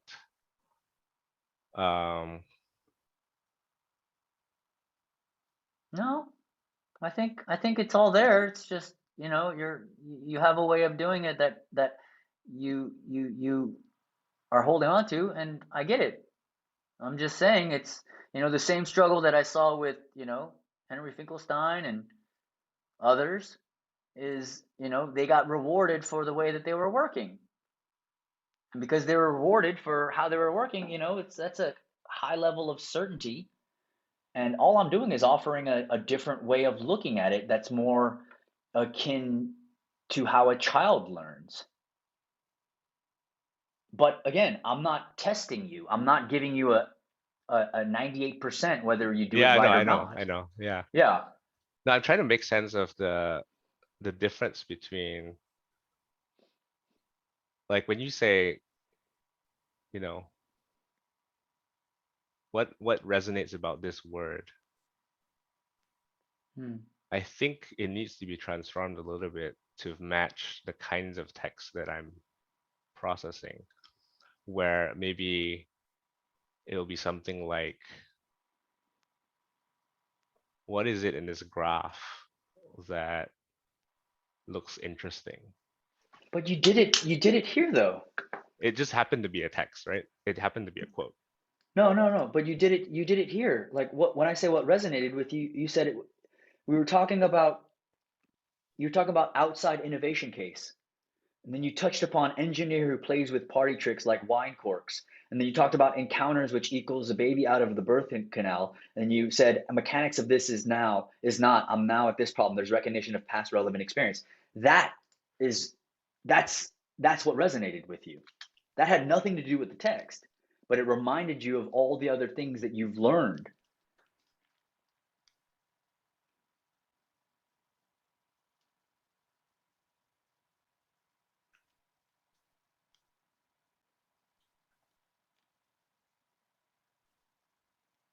This was the thing that was the basis of this note, right? This table right here. Mhm. But can you pinpoint exactly what part of this? Hmm. And Yeah, why do so you you're have looking at why do you have why do you have all these other things? helps me contextualize it, right? Who are these students? What did they see? You know, what were they doing? What was the actual stat? But this is helping you contextualize your observation note, Yep. correct? Hmm. Not your crystallized thought that you've actually thought about No. and critically thought about. Yeah, So that comes how, later. yeah, so Yeah. So this is fuel, right? why, So what this is saying is what they saw was when they gave these students this thing, what I care about is what did they see? That's what I care uh, about, right? uh, What was the data, right? So in this case, you know, you mhm. this is actually no, this was not the one that was interesting. Well, you said that table was being supported by, it was more durable because of all the other pages that you were linking to it, correct? This is all Or all details the, about the experiment mhm, from the same paper.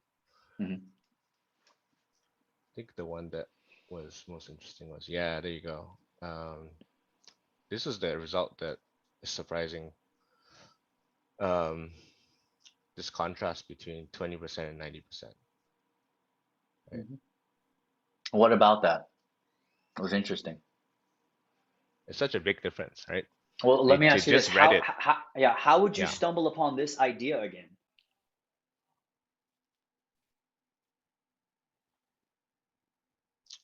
I guess through the connections here, right?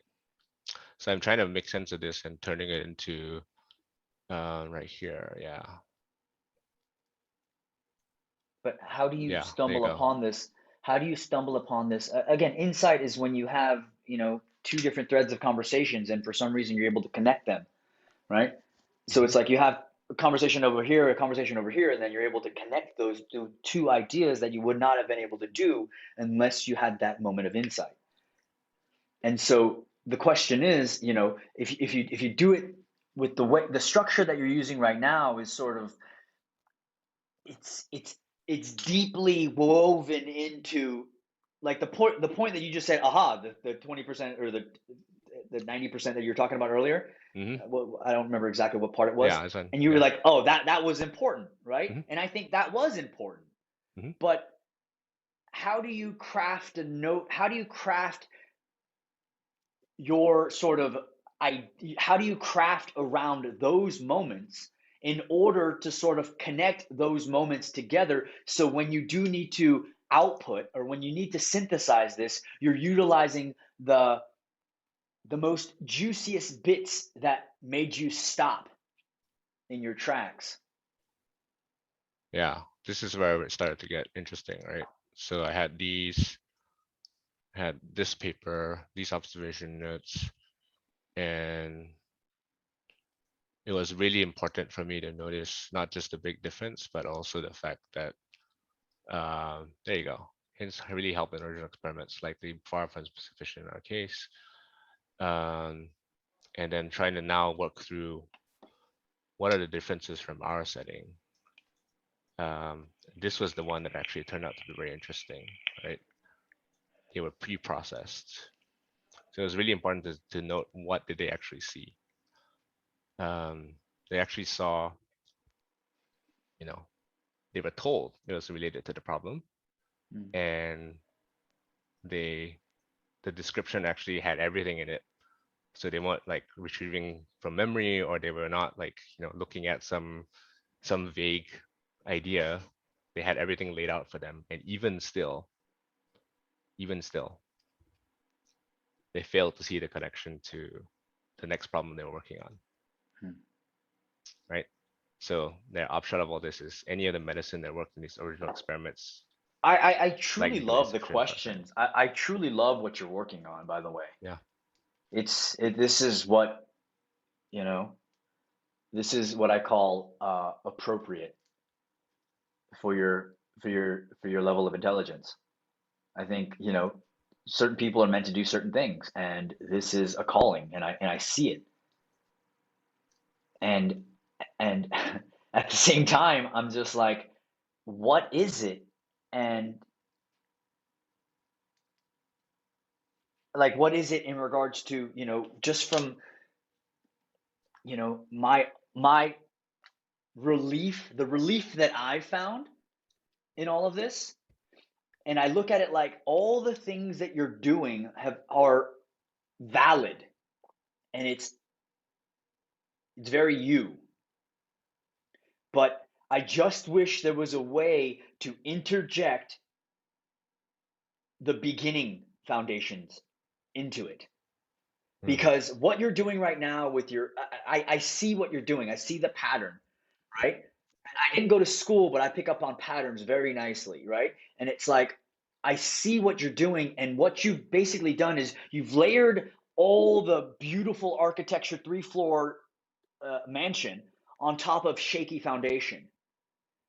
And I just, my question is, how do we take the 3 floors, put them off to the side as we rebuild the foundation in order to bring that back over so it's sturdy and you can trust in it, and where you don't have to question it ever again?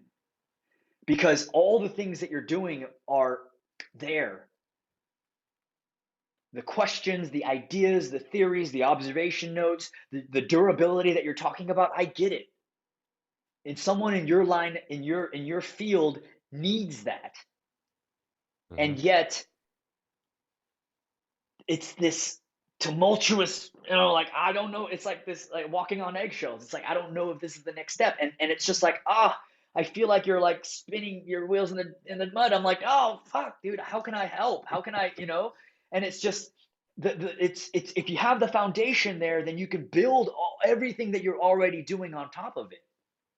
Truly.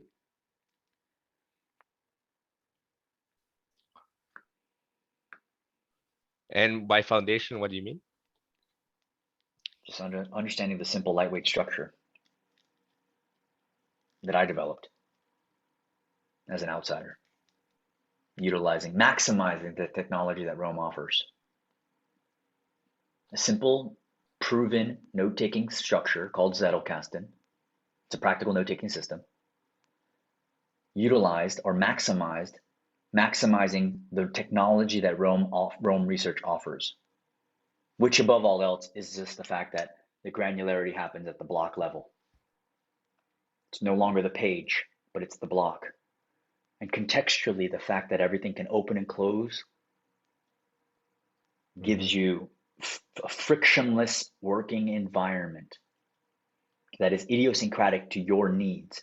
So all the work that you've already done can easily layer on top of it, because it's just a light flywheel. Yeah, I think that's the experiment, right? Which is it possible to layer all this stuff on top of it? I think Of course it that is. it can. Of course it is. Of course it can. Everything you're doing, of course it can. But you just The gotta. question for you is, where do the observation notes fit in? That's the question. One question. You're gonna figure that out. Yeah, so that's the question, right? I don't have a need for it. Yeah, you don't have a need for it. That's what I'm saying, right?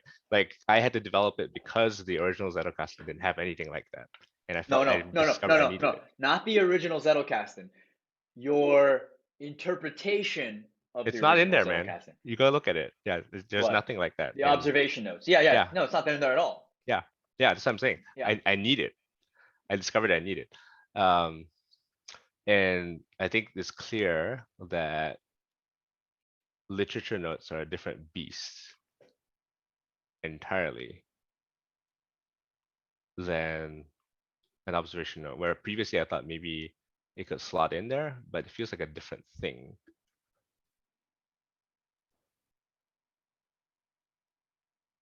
And so if it's necessary for the literature notes to be of that flavor, we talked about this distinction, right, between this like generalization level, like knowledge claim level, right, of kind of saying this is true of the world,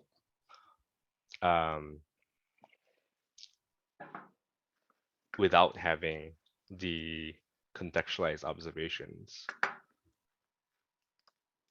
if they're not substitutable, then I think that's something to think through. What do you Like have it how called? OBS notes? OBS, write OBS note? Is that what you call it? this is experimental. This block. Yeah, like yeah, this, yeah, yeah. Totally experimental. But yeah, I was experimenting with like So can you just fully describe what an observation note is?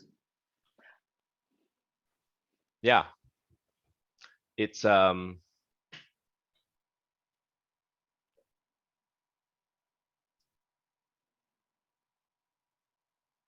it maps to, it's a description of the data or warrants or It's a um, description of the data, you said? something like that. Yeah, so it's at that level, Or right? or or it's or just to break it down, right? In Yeah. simplicity, it's basically taking what the author is saying, taking what the text is saying, what the literature is saying. No, it's not the same thing. Yeah. So Okay, I think it might be explain it. specific to science, right? So in Mhm. science you run experiments, right?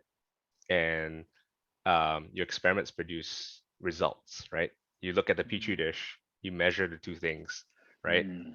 And then you see, okay, this group had this measurement, this other group had this measurement. And then you write it down, but we don't care what you said. Ultimately, what we care about was that observation. And then you also say, I think this means X. This supports the theory that Y, or this is the explanation for what's going on. Those are separable, right? And I believe what we're trying to figure out is this dance, right, between the data and the evidence and the hypothesis, right? The data and the theory, right? Observation notes are, what did the author give us that we can use to construct theories with, right? I don't care what they Hold on, said hold on, hold on, hold on. What did the author give us? Say in that terms again. of What did data, the what the author Mhm. give us in terms of data or evidence that we can use to construct our theories, our explanations. That theories, Say, explanation stuff, can you yeah, explain that again? Can you explain that again in other words, in different words? right. Was the COVID example helpful? No, I don't want examples. I want you to explain it again in your own words. I am using my own words. Okay, but So I can have to you but find different say words. but yeah, but explain it in different words. Yeah, I have to find different words. Mhm. Hmm. What did the author give us? What the author gave us in terms of data or evidence that we can use to construct our theories or explanations? Yep. Maybe a different way to say this is Hmm. every science author is doing two things, right? They're telling you, they're making some claim about what the world is, right? That, you know, studying helps you do better on tests, or there are 5 types of people, whatever, right? Hmm. And they're also hopefully giving you a reason to believe that, right? There's Evidence. evidence, exactly. Hmm. And I want to capture both, right? But the most useful thing that You science want to capture papers, both of what? You want to capture what? both kinds of things, right? The Not just the what they said this means, that's but the also, claim. yeah, correct. Yeah, The claim and then the evidence. exactly. Yeah? Yeah, yeah, yeah. The observation Oh, notes are about the hold on, hold on, hold evidence. on, hold on.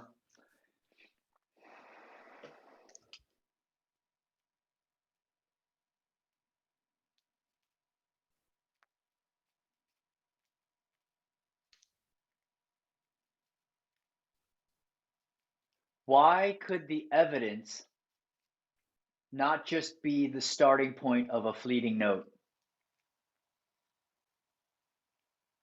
I think it could be. Yeah, Okay. I think it definitely fuels fleeting notes. Yeah, I use that all the Yeah. time. Yeah, So so when you're reading something and the author states evidence, why couldn't that just be the point where you capture a fleeting note and the fleeting note is talking about what resonated with you, what this means to you, what this reminds you of, all the different use cases, all the different studies, all the different ideas that Yeah, I could. resonates with you, Yeah, totally could. right? As And long then as you the bring observation that. note remains Yeah. there. Yeah, it needs to be its own thing. What Yeah. What do you mean? What do you mean the observation note needs to remain there? It needs to be a The, note. observation note is talking about the evidence, correct? Yes. Yeah. I Yes. need to have that So note. yeah, Yeah. but wouldn't that just, well, you're not, without writing the evidence, like the evidence is already there. If you're reading a journal, it's right there. You just highlight that and you save that as your reference note. It's not that simple. Yeah. I mean, Why? I need to articulate what that evidence is, right? In a way that Why? allows me to, So when it's I in your have, own words and when you need to output. so let's say, you're, you have a hypothesis, like a claim, right? And there's like 25 results, 25 observations. Yes. I'm not going to be able to glance at 25 tables and remember what each of those means, I think I know what right? the problem is. Yeah. Yeah. So that's why I compress it into a statement of what the result was, so I can lay out those 25 things, have them talk to each other, pick them apart, and then say, okay, this claim maybe has more support, or I need to generate a new claim. I need to write something new, you know? Let me ask you this.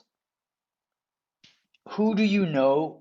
Have you ever seen anyone able to do what you're asking in regards to evidence and collecting evidence? Yeah, very painfully. What, in what way? Can you, like, So what is, typically people who? do this in like spreadsheets, right? So they collect a bunch of the results, and then they'll try to make sense of those, like those 25 things or 50 things, right? Can you show me example of that? I can show you my example. Let's see if I can Yeah, pull it can you up. show me your example? Yeah. Basically, what you're doing is, here's the deal. It's like, I don't know what you need to do to write a thesis paper. You know what I mean? I don't know what you need to do in order to, to make us to submit something for a scientific journal. But I feel like there's patterns, and I'd like to see what that pattern looks like. Exactly. I don't know what it is to write a dissertation, but from my experience, I've seen how you have to notate and annotate everything of how you come to an idea, and I would just want to explore what that looks like, of how you organize evidence. Or if you can't find yours, maybe just someone else that has like a page where I can see what that looks like, Yeah. just to ascertain, like, Yeah. it's like, yeah, Not everybody shares these. That's part of the problem, right? It's yeah. Excel. Yeah.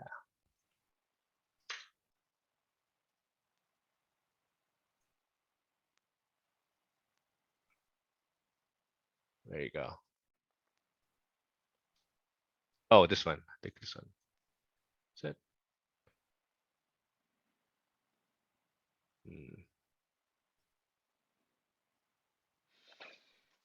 This is fascinating. Who makes these rules? Nobody does. You kind of, this is not a rule. Nobody, you just find that, if you don't have the observations, you come up with hypotheses and then you test them, and then your ideas turn out, they fall apart when you put them into the lab, or you try to build a system, or you construct a theory and it fails to make predictions, right? Your ideas don't pass the muster of reality, right?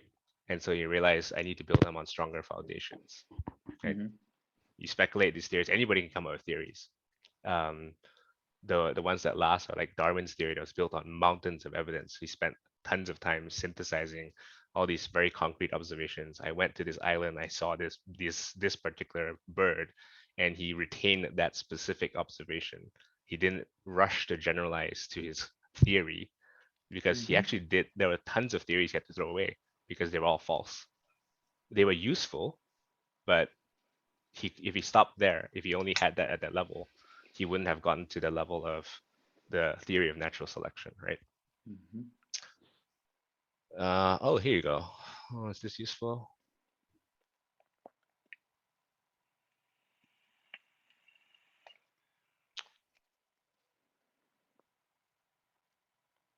I know you're looking for like a concrete example. No, I'm looking at all your tabs that you have open. The anxiety that I feel right now for you Yeah, it's cool. is I have a immense. process for getting out of this. Yeah, don't worry about it. All this is gonna get dumped into like a tab, into a list. Mhm. This one maybe. Flickr. Use a Flickr. Come on, load. So basically, what it is it's just a separate thing I think it's separate. that contains all of your data or the evidence, correct? Correct. Yeah. Okay, Yeah, because that's what I meant when I said like it's separate, right? Like the process of producing observation note has nothing to do with Zettelkasten. I'm just trying to capture that building block that I can then use to how feed how my important thinking. how important would this be as a revolutionary discovery? Because I'm only gonna do shit if it's gonna be revolutionary, dude.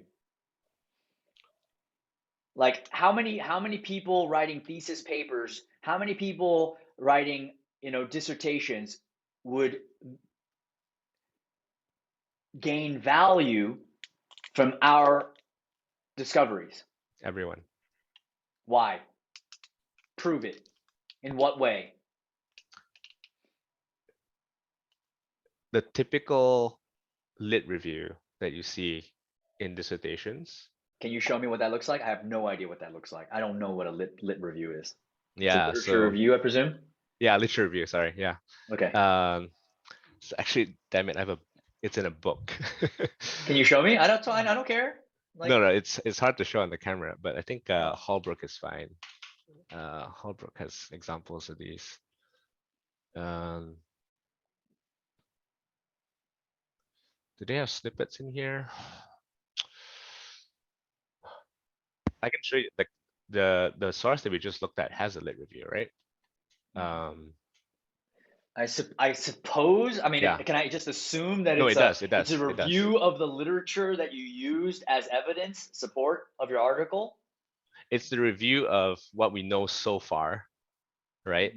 To Through peer articulate review. to articulate what we then don't know yet, which is Yes, the reason why that article was written, to got it. To explore advance, what we don't know. Exactly. to Yeah. come up with some answer for what we don't know yet, Hmm. right? So there are very common failure modes of doing a dissertation, right? Which is to formulate a question that is we actually already know the answer to. Yes. Another way is to formulate it in a way that makes it impossible to answer, but that's separate. Another very common thing that happens is, this is a common experience I've seen with people that I've worked with, including my own students, right? They'll say, I'm interested in, I don't know, like how, The addictive nature of methamphetamines. whatever, yeah. So like, I'm interested in the addictive method, and then they're like, oh, well, I found these 5 papers that that said X was true. I actually gave you a very concrete example, right? So this person was studying like, you know, we know that, when it's very hard to change people's minds, right? When you give people opposing evidence to what they already believe, Yes. there's this backfire effect.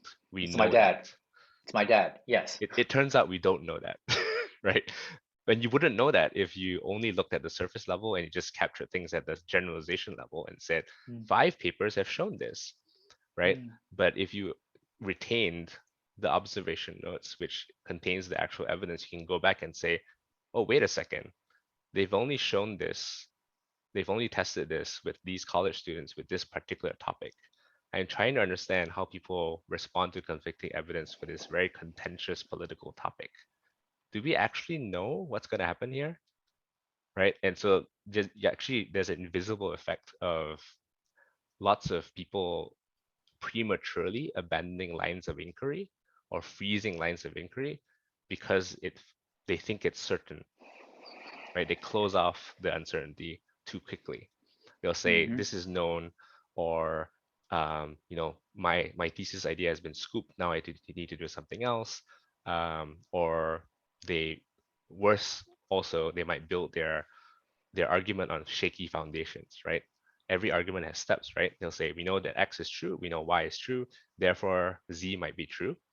Mm-hmm. But if they never dig into and have a way to question, X and Y, how do you question it? You have to look at the data, the evidence.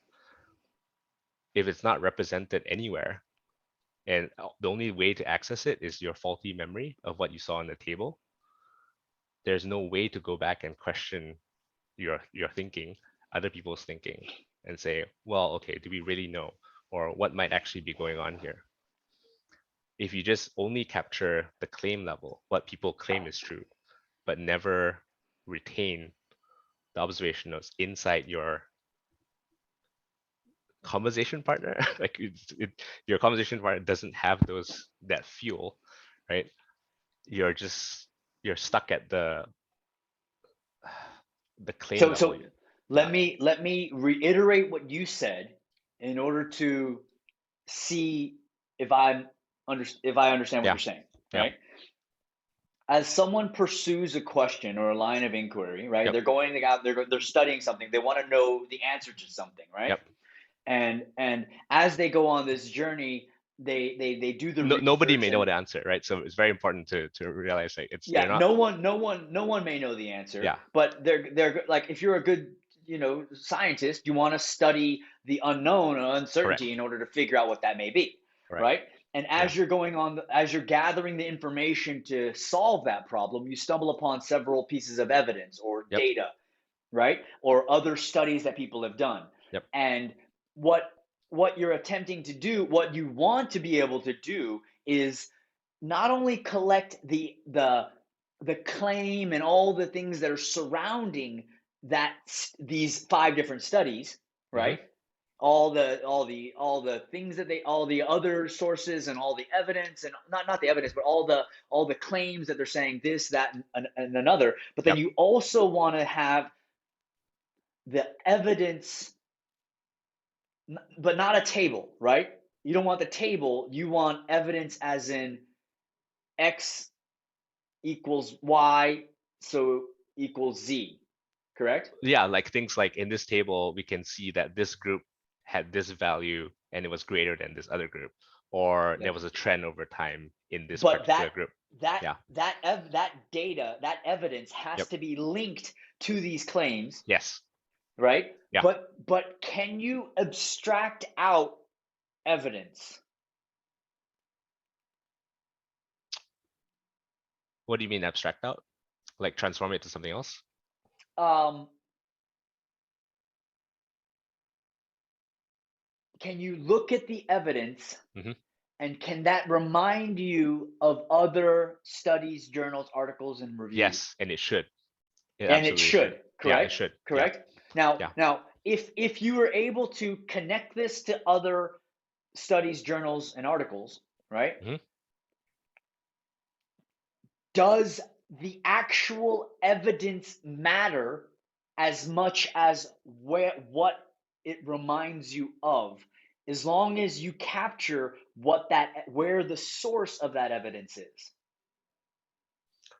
It does matter. I wouldn't say it Why? matters more, but it matters to, like I said, right?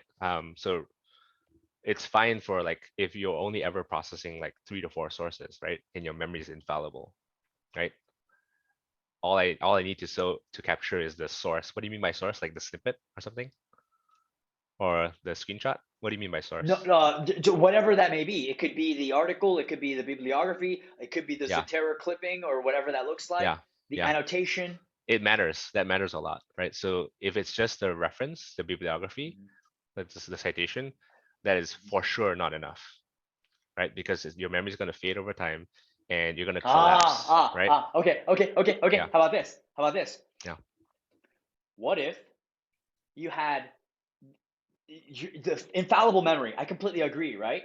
But Mhm. as you have the bibliography, could you not just nest underneath that your observation of the evidence or whatever annotations that you need to add on top of that? Possibly. You mean like, So let me just share my screen. yeah. I think something here. Let's just take a look. So basically, I'm going to go back to here, and let's go back to here.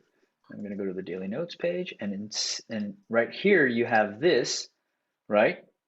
Yeah, I But think it could live honestly, there. Yeah, I think you're but you right. could just have observation notes, right? I And then think you can so. have more notes and Hmm. evidence. Now the beauty of it is that if you have this nested as children underneath, what happens is because it's the nested structure, right? Because of the nested structure, this is still going to come up. Anything you write here is still going to come up here. And if you search for magical dragons of mythical nature, I'm just making Yeah, yeah, something up, right? yeah, yeah. And if you search here and you type in magical, well, I mean, it's kind of difficult when you do that like that. But what I'm saying is the fuzzy search usually goes for what's like profound, and then it's like it comes into where what's most important. But fuzzy search is going to happen because it's underneath the top level parent block, which is relevant notes. And you can add as much as you want here, but as long as you close it up to this, the simplicity is that it's hidden behind just that. Hmm.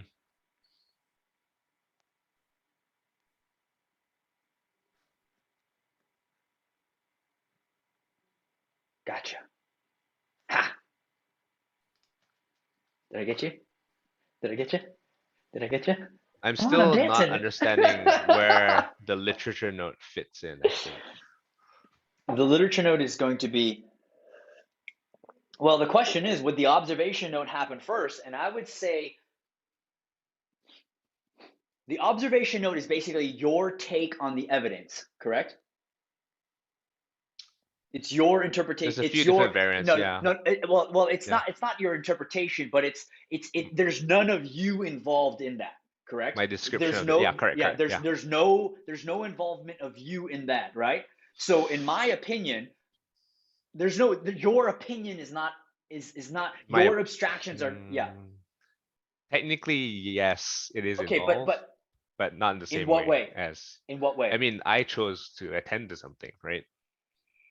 Something struck my attention. But it's Sometimes it's not. the But it's, result that yeah, they yeah, reported. Sometimes it's the yeah. evidence they report, but sometimes they gave us a table and I saw that thing, right? Yes, Or there's this got it. like graphic and I noticed that thing and I Perfect. write that. Yeah. Perfect. So that Yeah. that would go. So basically, I'm just thinking about workflow, right? So Yep. basically, the very first thing you do is before you capture that, you capture your fleeting note. Hmm. The fleeting note is so basically as you're looking through these graphs, and then you stumble upon something that you're like, oh, and then you capture the fleeting idea of all the things that resonate with you. And then after you finish that fleeting note, that's when you go back up and you add what that observation note is for you in regards to the evidence or the data, right? Then you let that go and you come back to that when you want to process your fleeting notes, because it's not one step, it's multiple steps. The Hmm. first step is just capturing the fleeting note so you can continue reading, right? So you don't break your flow state. And so after you capture this fleeting note and then you capture that quick observation note, then you go on to the next thing.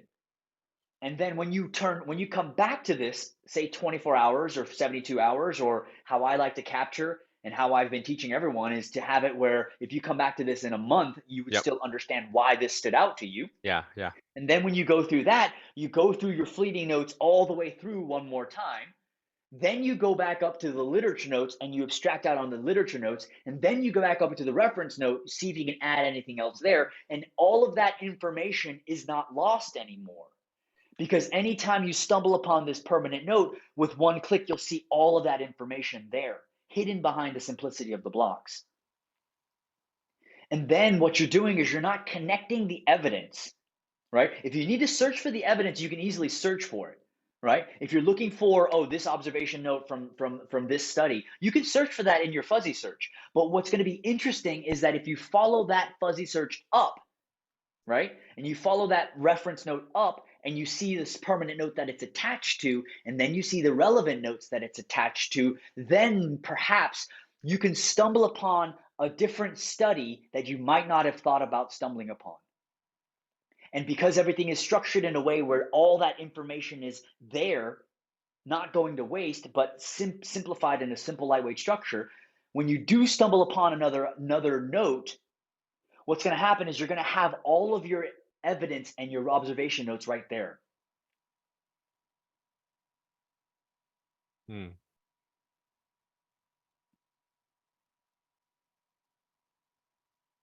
And what happens is then the relief of not having to sort of hold on to where this is, the relief off your shoulders of going, okay, I can set it and forget it. I can set it and forget it. I can trust in this thing. I can trust in this structure.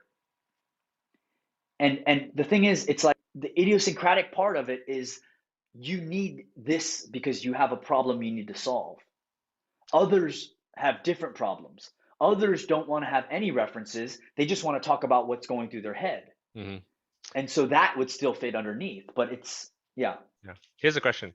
So this is a problem, right? I basically never, only in very rare instances, Capture want to fleeting notes. have a permanent note that's built from a single observation note. And frequently, I won't know how to articulate a permanent note until I've looked at and thought through and compared and contrasted and work through multiple observation notes. I've realized that a lot of people have that. People that are in higher education, they have that same question. They're like, well, I want to make sure that I connect multiple things.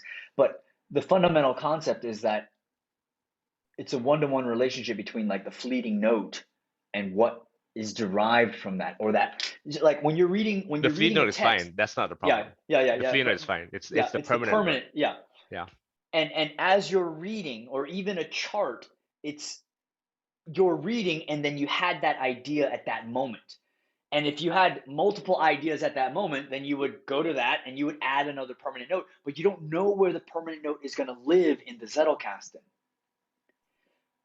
Because the Zettelkasten is not a place where you go, I know what this is going to look like, because that's counterintuitive. That's basically saying, I'm going to work from the outside in. I already know what I'm looking for, so I'm just going to add that to it. You know, if you want an archive, sure. But if the permanent note's location can literally live anywhere, and so it doesn't matter where you place this new note in your Zettelkasten, it's just a matter of how you connect it back to all the different relevant ideas.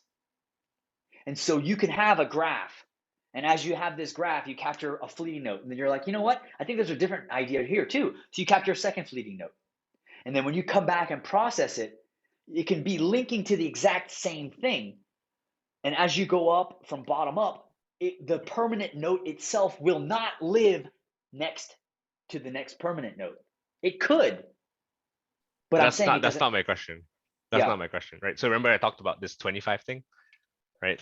Like let's say I've got 25 observation notes, right? Mm-hmm. And I'm trying to work through, I think But an observation note is what? When do you capture an observation note? It's when you stumble upon a piece of evidence, correct? Yeah.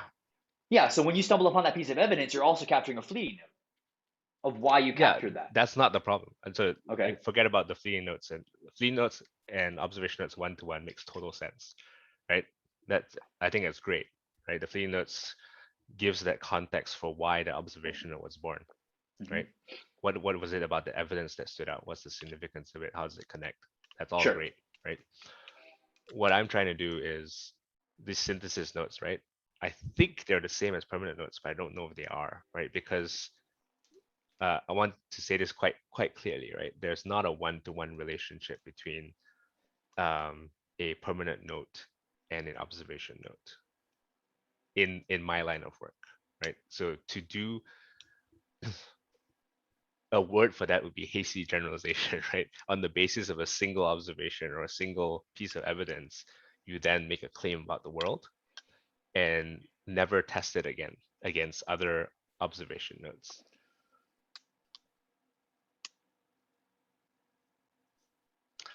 I think that's not an insurmountable problem in the sense that the way that I've experimented with it is It would sure be like a no. It would be a project Zettelkasten. It would be a building blocks page. It's a page where your ideas that have not been fully crystallized or that you're not fully conscious of would have to live. yeah, like a staging area, you mean? Exactly. That's what Sonke told me. He was like, when you have an idea that isn't ready yet, you just Yep. have a building block page. And that's what I kind of hear you saying. But the main Zettelkasten is going to be a place where all your permanent notes are living. Right.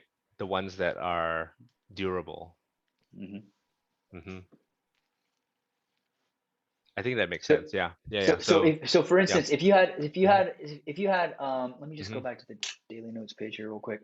There was one point where you were talking about, okay, is it possible to develop a way to circumvent having had the good fortune? What was the question? Is this a fool's errand to make it more systematic, right? Mhm. And if that was a question, and that was phrased in a sort of declarative statement, right, Mhm. backed by evidence, Yep. the next permanent note that would go along that would be something that either supports it or argues it, or you're continuing that conversation about that. Yeah. You don't know what the answer is yet, Yep. but you're wrestling through it. And even though you might be incorrect 2 levels in, you keep that in because it shows you that where you were at that time. In the fleeting notes, you mean? Or in No, the no, no. permanent notes? In the Zettelkasten itself. So as you have this nested sequence of permanent notes, right? As you have that nested sequence, it's still. Let me go to how to take smart notes real quick. You keep it there because it's still a point in which, even though because you have to remember that every time you add a new note to the Zettelkasten, because it's idiosyncratic and completely personalized to you, guess what you're actually doing? You're actually learning what you're writing. You're learning what you're thinking. But you don't have to hold on to remembering where that idea came from or what that idea was. But as you continually go back and add new permanent notes, what's going to happen is that you remembered that this was a pivot point. It's almost like you remember when you got into that big fight. You remember the day your child was born. No one has to tell you what that was, and it's the same experience that you have as you're writing a new permanent note, and you add it to your Zettelkasten. And so even though these notes are here as they are,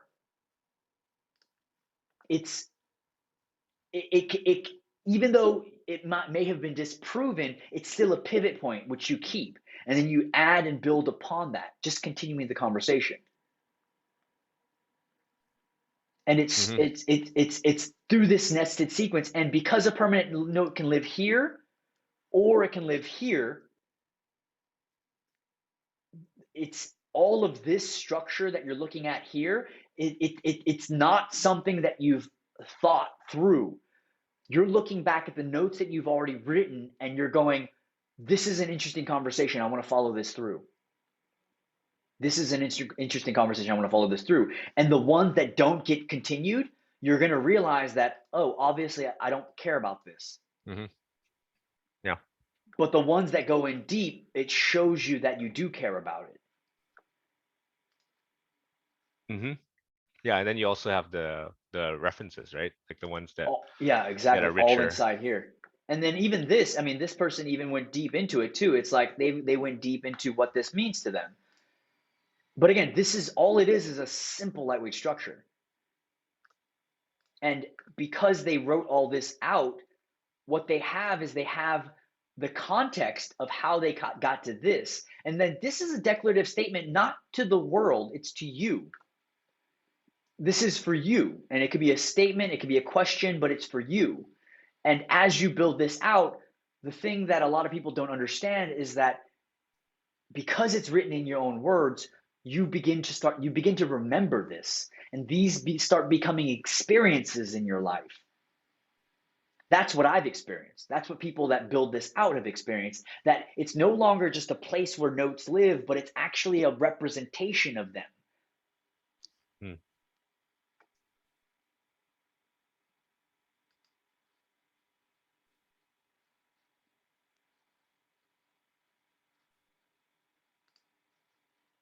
Hmm.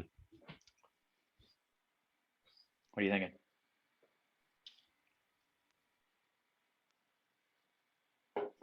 I'm still wrestling with this literature note thing, Yeah. right? Because the literature notes are at the claim level already, and then they somehow turn into um, permanent notes, which are also declarative statements.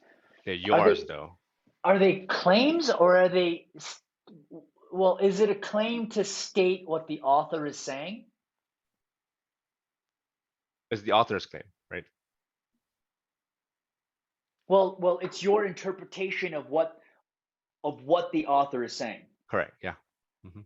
So would that be a claim or would that be a synthesis of your thoughts about the topic and your understanding synthesizing a whole you with a whole author? Because ideally that's the idea. It's to go, I know where I'm coming from because it reminds me of all these 10 different things. I've abstracted it all out In the fleeting notes, in right? the fleeting notes. And Yeah. then Yeah. when I go into the literature notes, now what I'm doing is I'm saying, okay, I'm coming here from here. The author is saying this. How can I bring these two things together so I, as a person, as an individual, as someone that's writing for myself, what can I say about what the author is saying in my own words to prove that I understand what the author is saying? But I'm also basing it on all the things that this is that the fleeting notes has given me a foundation to talk about. And so if it is a claim, it's not a claim that's based on nothing. It's based on where you are at the current moment.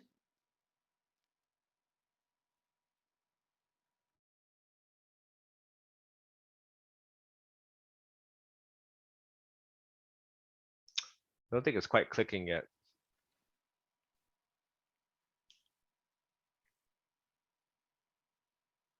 What are the differences? What's different?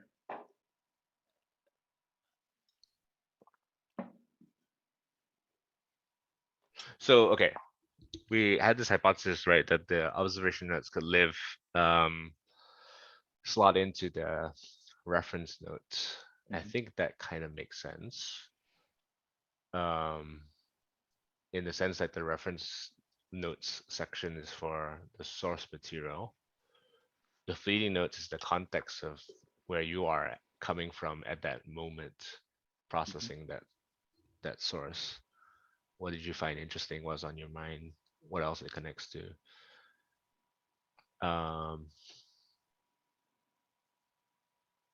My goal is to get to one or more claims or hypotheses.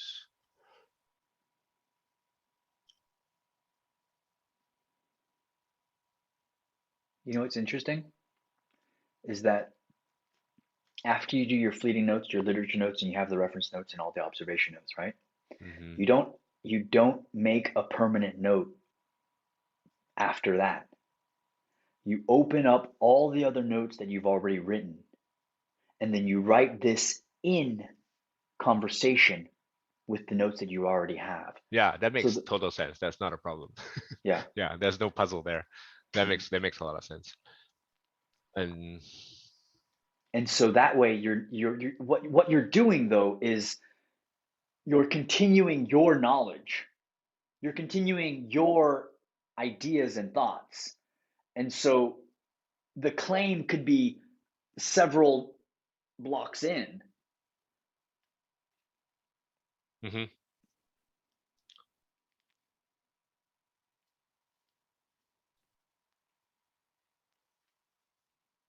I think there's two things to experiment with, two variants, right? One is the question I think we're wrestling with is that there's this three-part structure that works, right? And the fleeting notes is really like an important foundation of it. We want that to be retained, right? Mm-hmm. How does this connect to where I'm at? Having that nested underneath the permanent note makes total sense, right? That's where it came from. The permanent note in conversation also with what's already in the Zettelkasten. That makes total sense. And just what you already correct know. Yeah, all and that what, makes total or what sense. you don't know, or even Yeah. what you don't know. But yeah. all that but makes it's just total information. sense. It's information. Yeah, there's no problem there. The thing I'm trying to wrestle with is where does the observation note play into this, right? And what role is it playing, right? It's playing this building block role. It's this grist. It's this like ingredient role. In that sense, I think it goes into, because the literature note is what the author is giving you, right? Mm-hmm. So I think the observation note goes into the literature notes block. It's a special case of, if you're reading a thing that gives you evidence, then you also want to have the observation notes in there. But sometimes it's just it's not that kind of thing. It's not that genre, right? It's like an article, like someone's they don't provide any evidence. They just say this is what they think, and that's fine. You still want to capture what they think. Mm-hmm. So here's my question, right? This is like, it's fun. I'm having a lot of fun right now, right? My question is this: when you're looking at this observation note, there's no sense of your involvement. Like all the observation note is information, correct? It's information that can be used, but you still want to be able to refer back to this at a later time. Correct. Right? Yeah. So to me, I feel like it belongs underneath reference notes because it's referring back to something else. The literature notes would be not only your claims, not only, your claim about what the author is claiming, but it's also being informed by the reference or the observation note. Right? And so I look at it like it's not that it's it's like a linear process of going up. It's more like this is the one leg, this is the second leg, and this is the third leg. And each one of them is autonomous. Each one of them is singular. Each one of them is a point, is a part of it. And if you don't have one, it's no longer a tripod, and there's no longer a base for your permanent declarative statement to stand upon. But I feel like, just from listening to what you're saying, to be able to refer back to the evidence is vital. Mm-hmm. But the evidence and the information that the evidence provides is vital as well. Mm-hmm. But it's still going to have to, it still has to go through the filter of who you are. Correct? Mm-hmm. Yeah. And if it's going to be filtered through who you are, then when you bottom up fleeting literature permanent reference note, when you bring up all that information into a clear declarative statement, it only proves to me even more that when you do a proper Zettelkasten, you are literally creating a direct representation of who you are and your thoughts and your thinking. And so if this communication partner is directly represented, so it's not a distorted view back, it's not a blurry view back, but it's a direct, these are my ideas, then to me, as this Zettelkasten starts building, then the conversation partner is of the highest quality, which was what we want.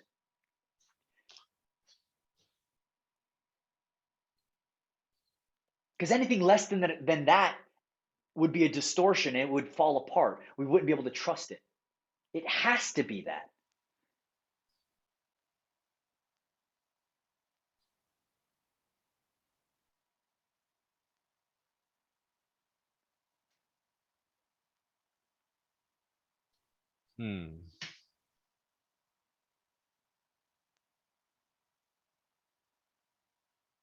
Yeah, you definitely want.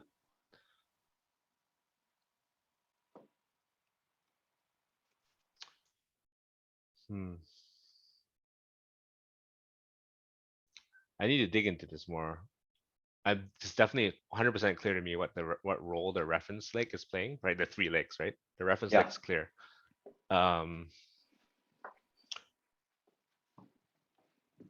It's like what you can see with your eyes, right? It's like the source material, right? Fleeting notes is where you come in, right? You bring yourself into that. That's vital. The literature note is the distillation of what the author is saying that you thought was important to articulate. That's why it has to be in composition with your fleeting notes, right? Hold on, I need to switch. I have to charge my AirPods. Can you hear me? Yeah. Can you hear me now? Yeah. You sound different, but still here. Yeah. You got echoes now. I'm actually on the computer now, right? Fleeting. I'm gonna go back to Otter real quick. Okay, what I heard you say was this, okay?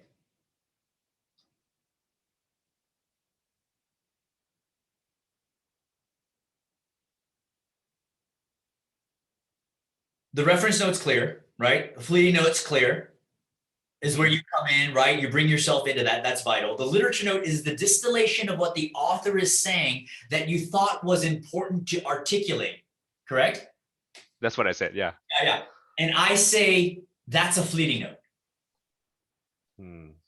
Because the reason that you stopped and you said, ooh, something is here, is what you want to capture in the fleeting notes phase. Right, yeah. Because that's what that is. The literature note is how you, like, when you stumble upon something, right? It's typically something that you don't know, right? Or something that when I'm reading something and I'm listening to something, it's like an aha moment, right? And then once I figure out what that aha moment is through my fleeting notes, then I can go back to the source material, read it again, watch it again, listen to it again. And then from there, I go, this is what they're saying. But because I've explored why that's important to me, or why that stood out above all the other things, that's given me the information. So when I do explain what the author is saying in my own words, I'm proving to myself, it's the litmus test to prove that I understand. And the evidence can be included in that in a way that I think you're going to have to explore. Yep. Yeah. That's what I'm saying. I think there's 2 hypotheses. Like the first thing that you tried was observation notes slot into the reference notes. I don't think that's quite. That's one option. The other option is that it's actually playing the role of a specific kind of literature note, right? Again, what I said is, we say, what is the author saying, right? In science articles, authors are saying two kinds of things.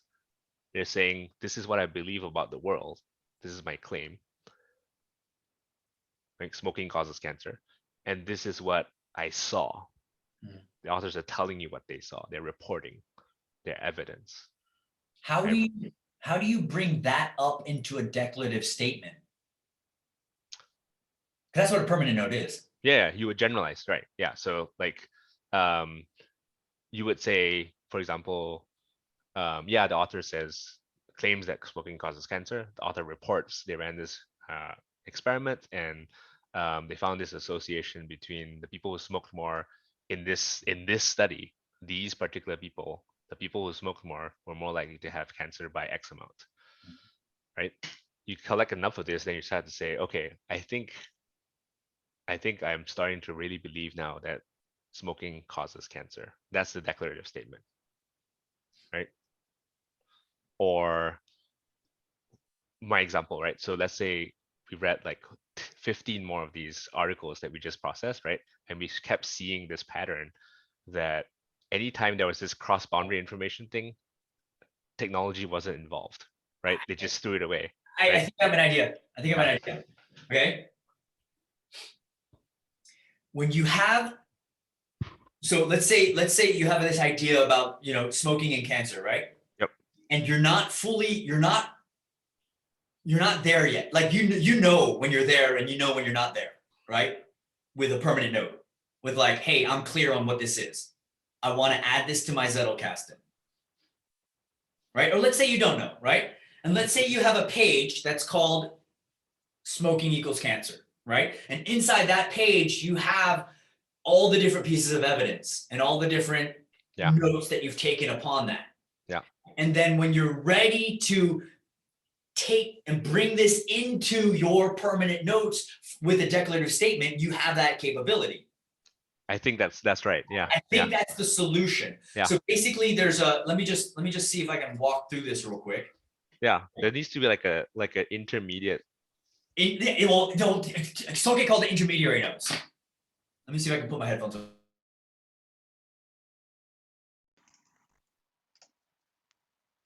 Can you hear me? Yep. Okay, cool. Oh, that was fast. That was a quick charge. Yeah, he called it intermediary notes, right? Mm. But that's basically what it is. So if I close this, let me close this sidebar. So basically, he would have a page. Hold on.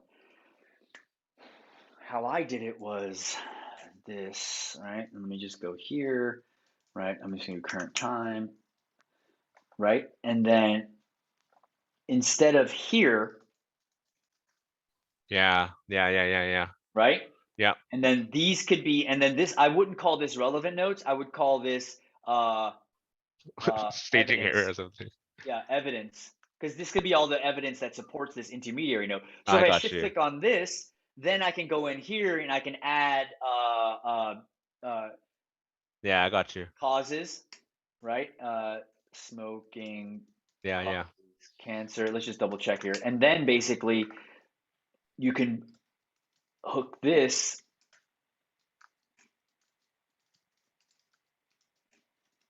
right? And then you can have your observation notes inside of here, literature notes, fleeting notes. But when you're ready to bring this into a permanent note, you can open up your permanent notes page and add it here as Yeah. No, that makes sense. smoking. That makes sense. And then causes cancer. I know, let me just double check here. So if I have multiple of these, second cause, second evidence, I don't know, right? Yeah. Right? I just want to double check. And then basically from all of these notes, I can finally pull this into here. But what I could do is actually, this could just be a page, right? So treat as page, right? And then I could bring this as, Yeah. Yeah. Do you know what I mean? I don't know exactly what that's going to look like for You you. basically want to find a way to retain that link, right? Yeah. So Yes. you don't want the permanent node to be disconnected from all that work that we did in intermediary nodes. Exactly. You want Yeah. that still be Yeah. able to connect. I haven't Yeah. thought, like, I if got you what you're gave trying me to do. Yeah. time, if you gave me time to think about it, I could figure it out. But at least this is a staging area for your intermediary nodes. And you could also have it like smoking causes Yep. cancer hypothesis. Yep. And then you could also have another one here like phones cause cancer. Mm-hmm. Right? And then have another layers of whatever Yep. that looks like, and then that way it's still connected. I'm just thinking out loud here, but yeah, Yeah. No, it makes that sense. would be a viable way. And so basically, This still doesn't solve my literature notes problem, but this solves the intermediary state problem. yeah, yeah, Yeah. Good. Yeah. So there's two problems, right? One is it takes a little bit longer to crystallize and marinate a declarative note, permanent note. To in the add, field of sciences of correct. of Yeah. yes, Yeah. yes, To feel comfortable adding it to your Zettelkasten, right? The whole index, because you don't want to pollute it with. exactly. Thank you. Yes, Yeah. exactly. Yeah. That's actually Unless you yeah. want to, unless you want to. Yeah. You don't want to unknowingly pollute it, right? you want to be able to tell the difference.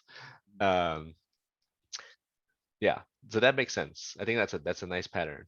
I was experimenting with turning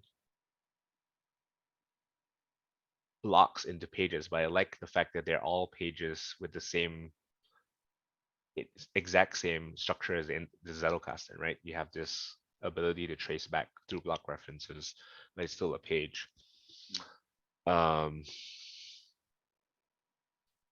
Yeah. So Literature notes. I don't think we can resolve it now.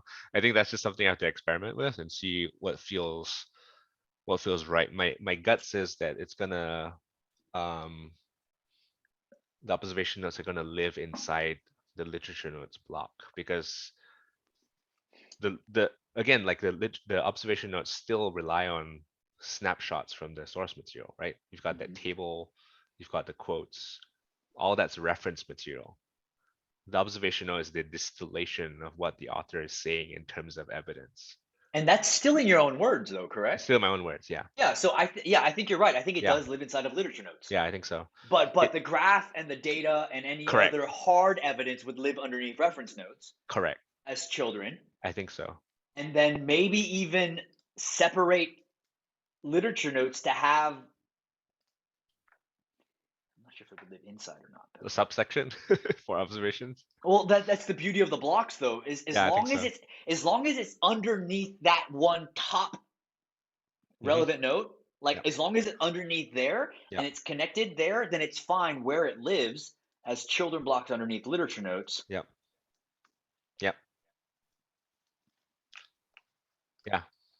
Yeah. So like, I think concretely, right? Down the line, let's say, how do I decide if I'm comfortable putting a permanent note into my Zettelkasten, right? I would want to. Here's a clear case where I wouldn't want it to live in my Zettelkasten. If it was only built from literature notes that were evidence-free, right? They were simply bare claims that were made by someone else that I was able to distill into a literature note, but was not. It's not a primary Traceable source. to Yeah. not traceable to an evidence. And I want to have wrestled with a critical mass of that evidence to really test it and say, okay, I understand what this means and what my level of belief in it is, and I can say it's past a certain threshold, and I can question it at a later stage by going back to the evidence and figure out how it might relate to other things.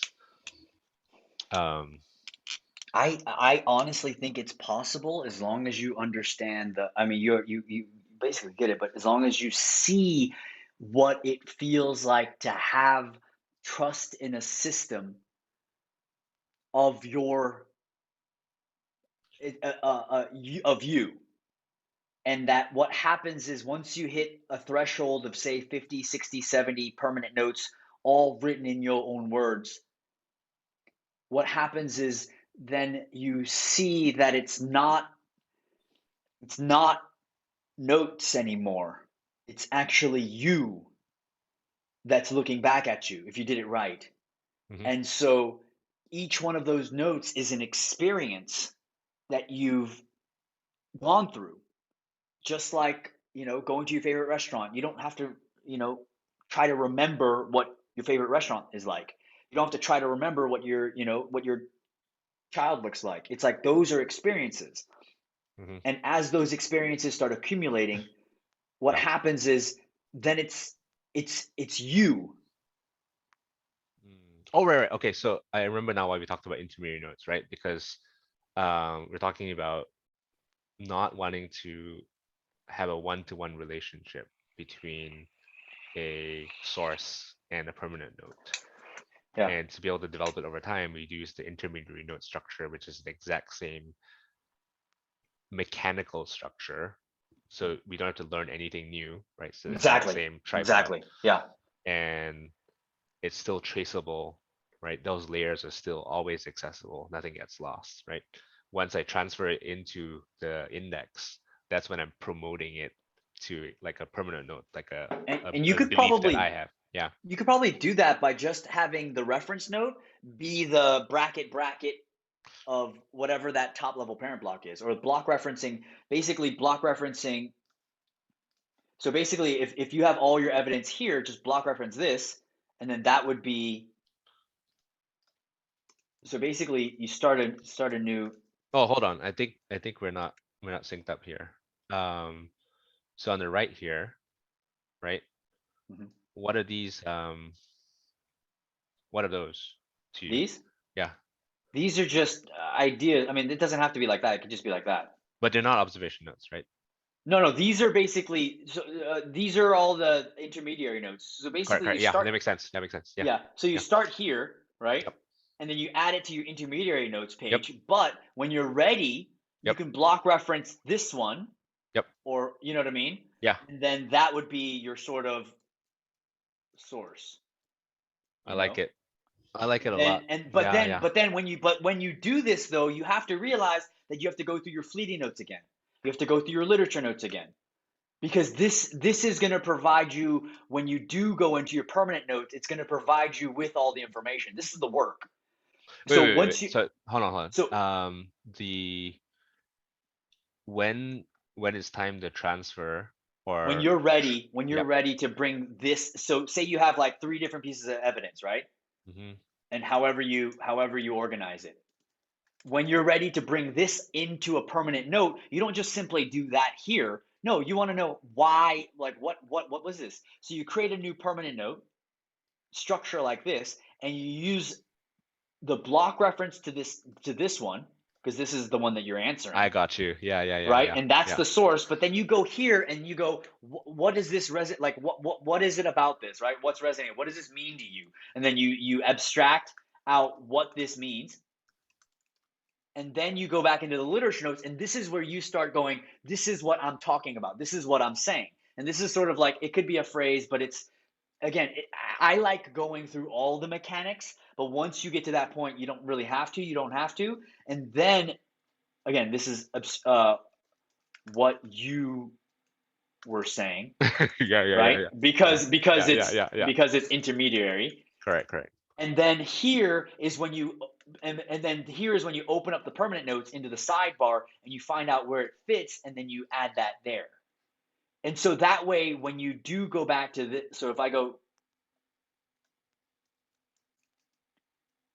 causes cancer, right? And I go here and I do smoking, right? The reason for that is because now if I go in here and I click on this permanent note, what happens is it gives me this source material, so I can open this in the sidebar and it gives me all of this information. Mm-hmm. And if I do it inside of my permanent notes, right? So if I go in here and I go let me just go and let me open this one real quick. And I'm just going to add.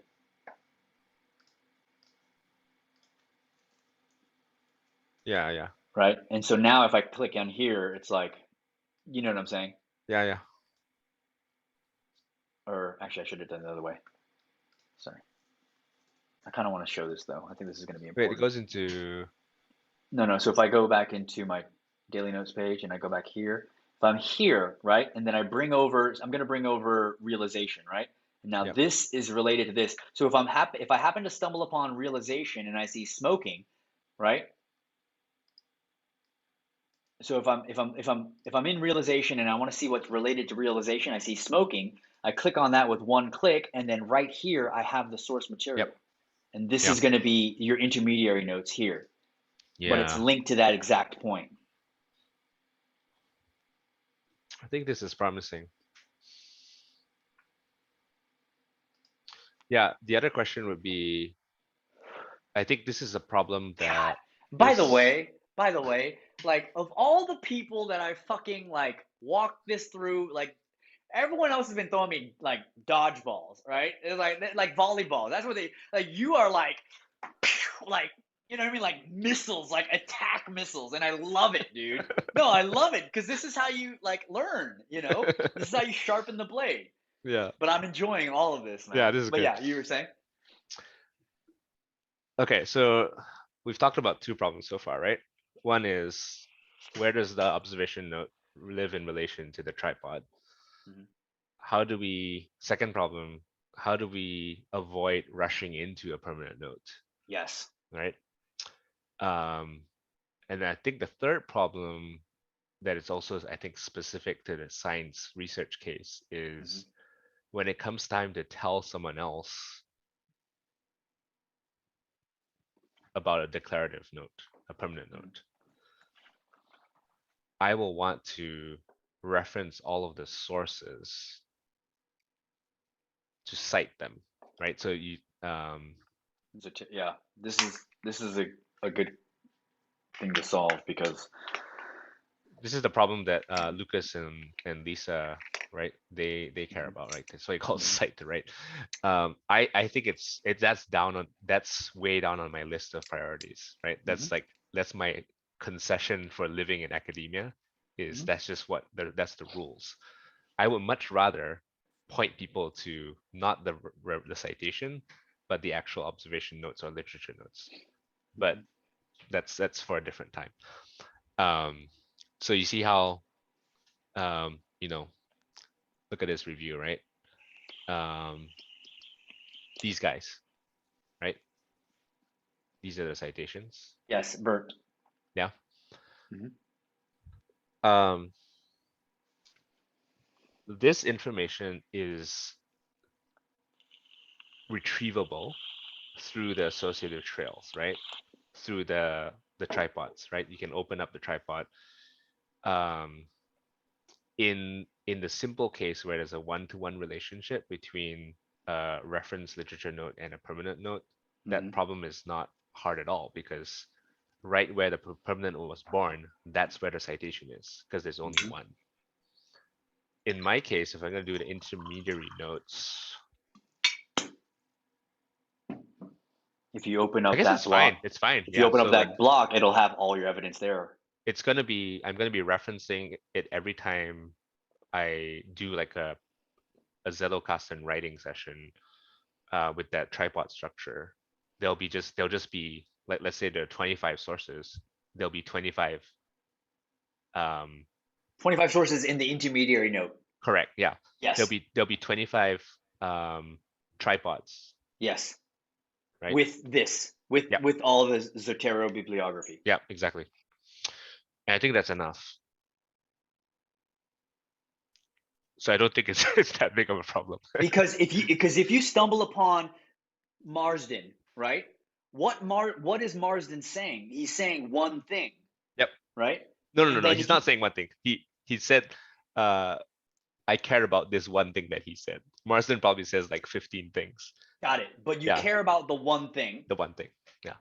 And at then that you moment. capture the intermediary note on that, and then you read the next sentence and you go, this is resonating with me, and then you capture that, and that's another piece of evidence from the same person, and Yep. then you go to DiMaggio. But again, but that's the work, and that's the work that a lot of people don't want to do, because it seems like work until they have to actually go, oh, I see how it's connecting.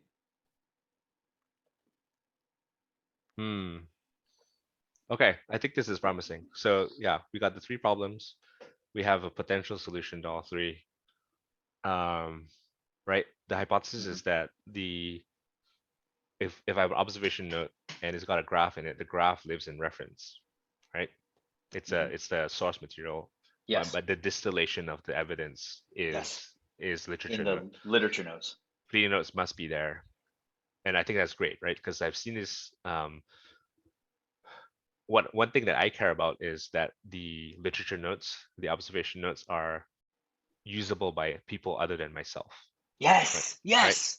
Yes. And if you don't have the fleeting notes, it's less useful because I don't get to see why you wrote it How that they, way, yeah, or like exactly. what you thought was important, Yes.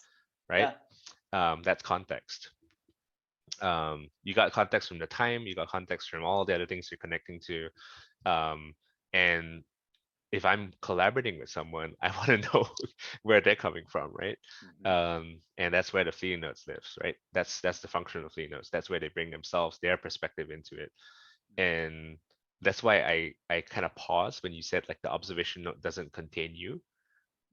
That shouldn't be the case, right? That's a fallacy. So there's a way of doing science and research that pretends that that's the case, that is purely objective, but it's not.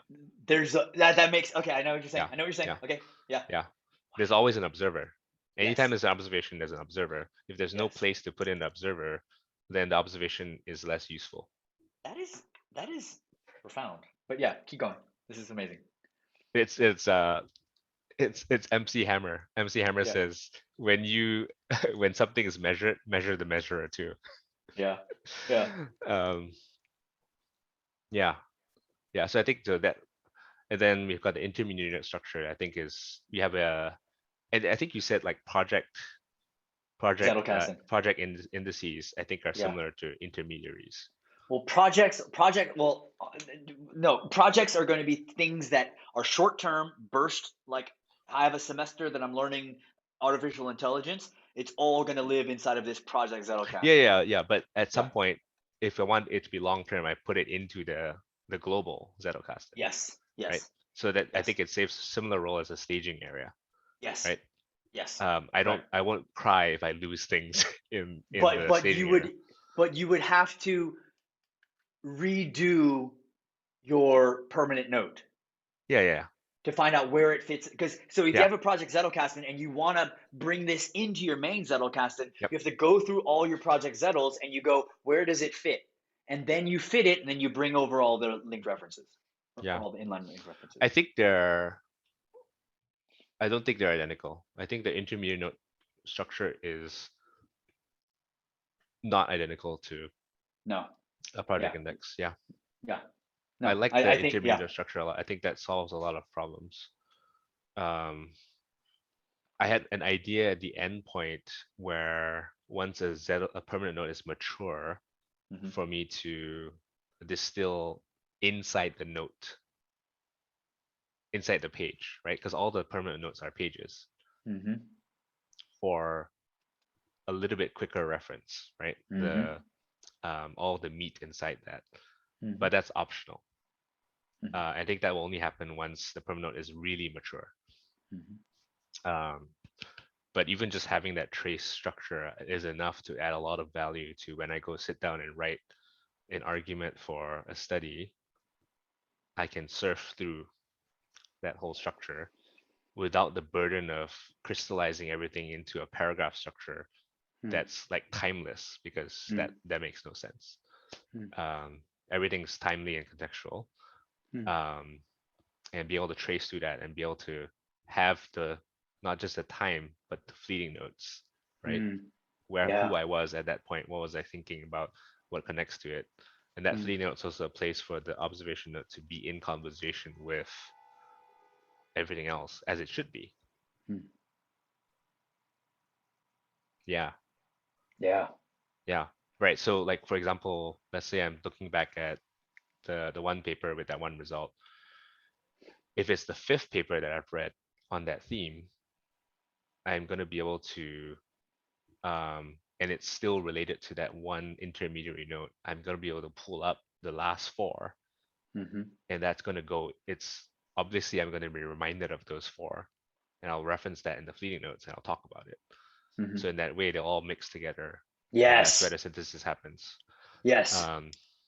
Yeah. But it's still traceable too. Still If someone traceable, wants yeah. to follow along how you did it, they can Yep. look back at the evidence in the intermediary notes, but they can Yep. also see the fleeting notes of why it came together. Yep. Yeah. It's Yeah. exciting. Yeah. Yeah. I'm gonna send people your way, dude. Because there's a lot of people. No, I'm serious. It's like that. These are the questions that they're asking, but I don't have any experience with any of this. But you know how you like you literally wrestled with it and you solved the problem like so easily. We And- solved the problem. You know what I mean, though? It's Yeah. just like, and Yeah. it's just like, I like people need to know that though, and I think Yeah. that's a valuable resource. Yeah. I think this is clear. And I'm gonna prototype this and Yeah. battle test this. And Yes. what I really want is to have like not a toy example, but like an actual, I wrote this argument and these are the permanent nodes that it's coming from. Went through all these structures, everything's traceable. This is how it plays out. 3 to 6 months. That's how long it takes. I think that feels right. Critical yeah. mass. Critical mass happens after 3 to 6 months. Cool. I think we Awesome, got dude. Yeah, I mean, this is a crazy, crazy thing, man. And I think what we did right here is all Rome Cult. This is all what this is, man. I'm so proud of both of us, man. I'm blown away right now. I really am. Because I really felt like, yeah, you brought the other half that I needed, and it's just, I love it, man. I'm exhausted. I need to eat something, man. Yeah. Can we circle back? Can we circle back once you, Yeah. you know what I mean? Like, Yeah. if you have any, if you want to do any more of this, Yeah. blade sharpening, let me know. Yeah. And I'm gonna focus on RBC4 at the moment. And Yeah. thank you, man. Seriously, Yeah. thank you for being open-minded, and thank you for just, being patient with me too. Yeah. I know. Likewise. Thank you Yeah. too. Yeah. This is Awesome, this brother. Is good. This is good. This feels good. Can I post this? Or you want me to wait? Let's wait. Let's wait and see. You can post like snippets of it if you want, but let's wait and see. Send me the recording though. I will. Yeah, I want to dig into it. Yeah, this feels good. Can I post it to the RBC3 alumni as an unlisted video? That's fine. You know what I mean? It's only the people that have done all of the work Yeah. for RBC3. So they're right there with Yeah, you. especially But- if there's like They wrote in Rome for 42 days, dude. It's like they did the work. yeah. I'm talking about I'll be especially interested in the reactions of researchers and scientists. Yes. Yeah. Michael Barr. Michael Barr is one of them. He's the one that had all these questions, and I was like, I don't really know. Yeah, I know Peter Rosso was in there. Peter Rosso as well. Yes, exactly. Yeah, he's been wrestling with it too. I didn't have a good answer for him either because I was working through it too. But this was helpful. Yeah. Yeah. Yes. Awesome, dude. Listen, I so appreciate you, man. And I know it's 12:30 for you as well. And I will chat with you soon, my friend. Yeah. All right, Get some food to eat. Yeah. All right. See ya. Bye, man.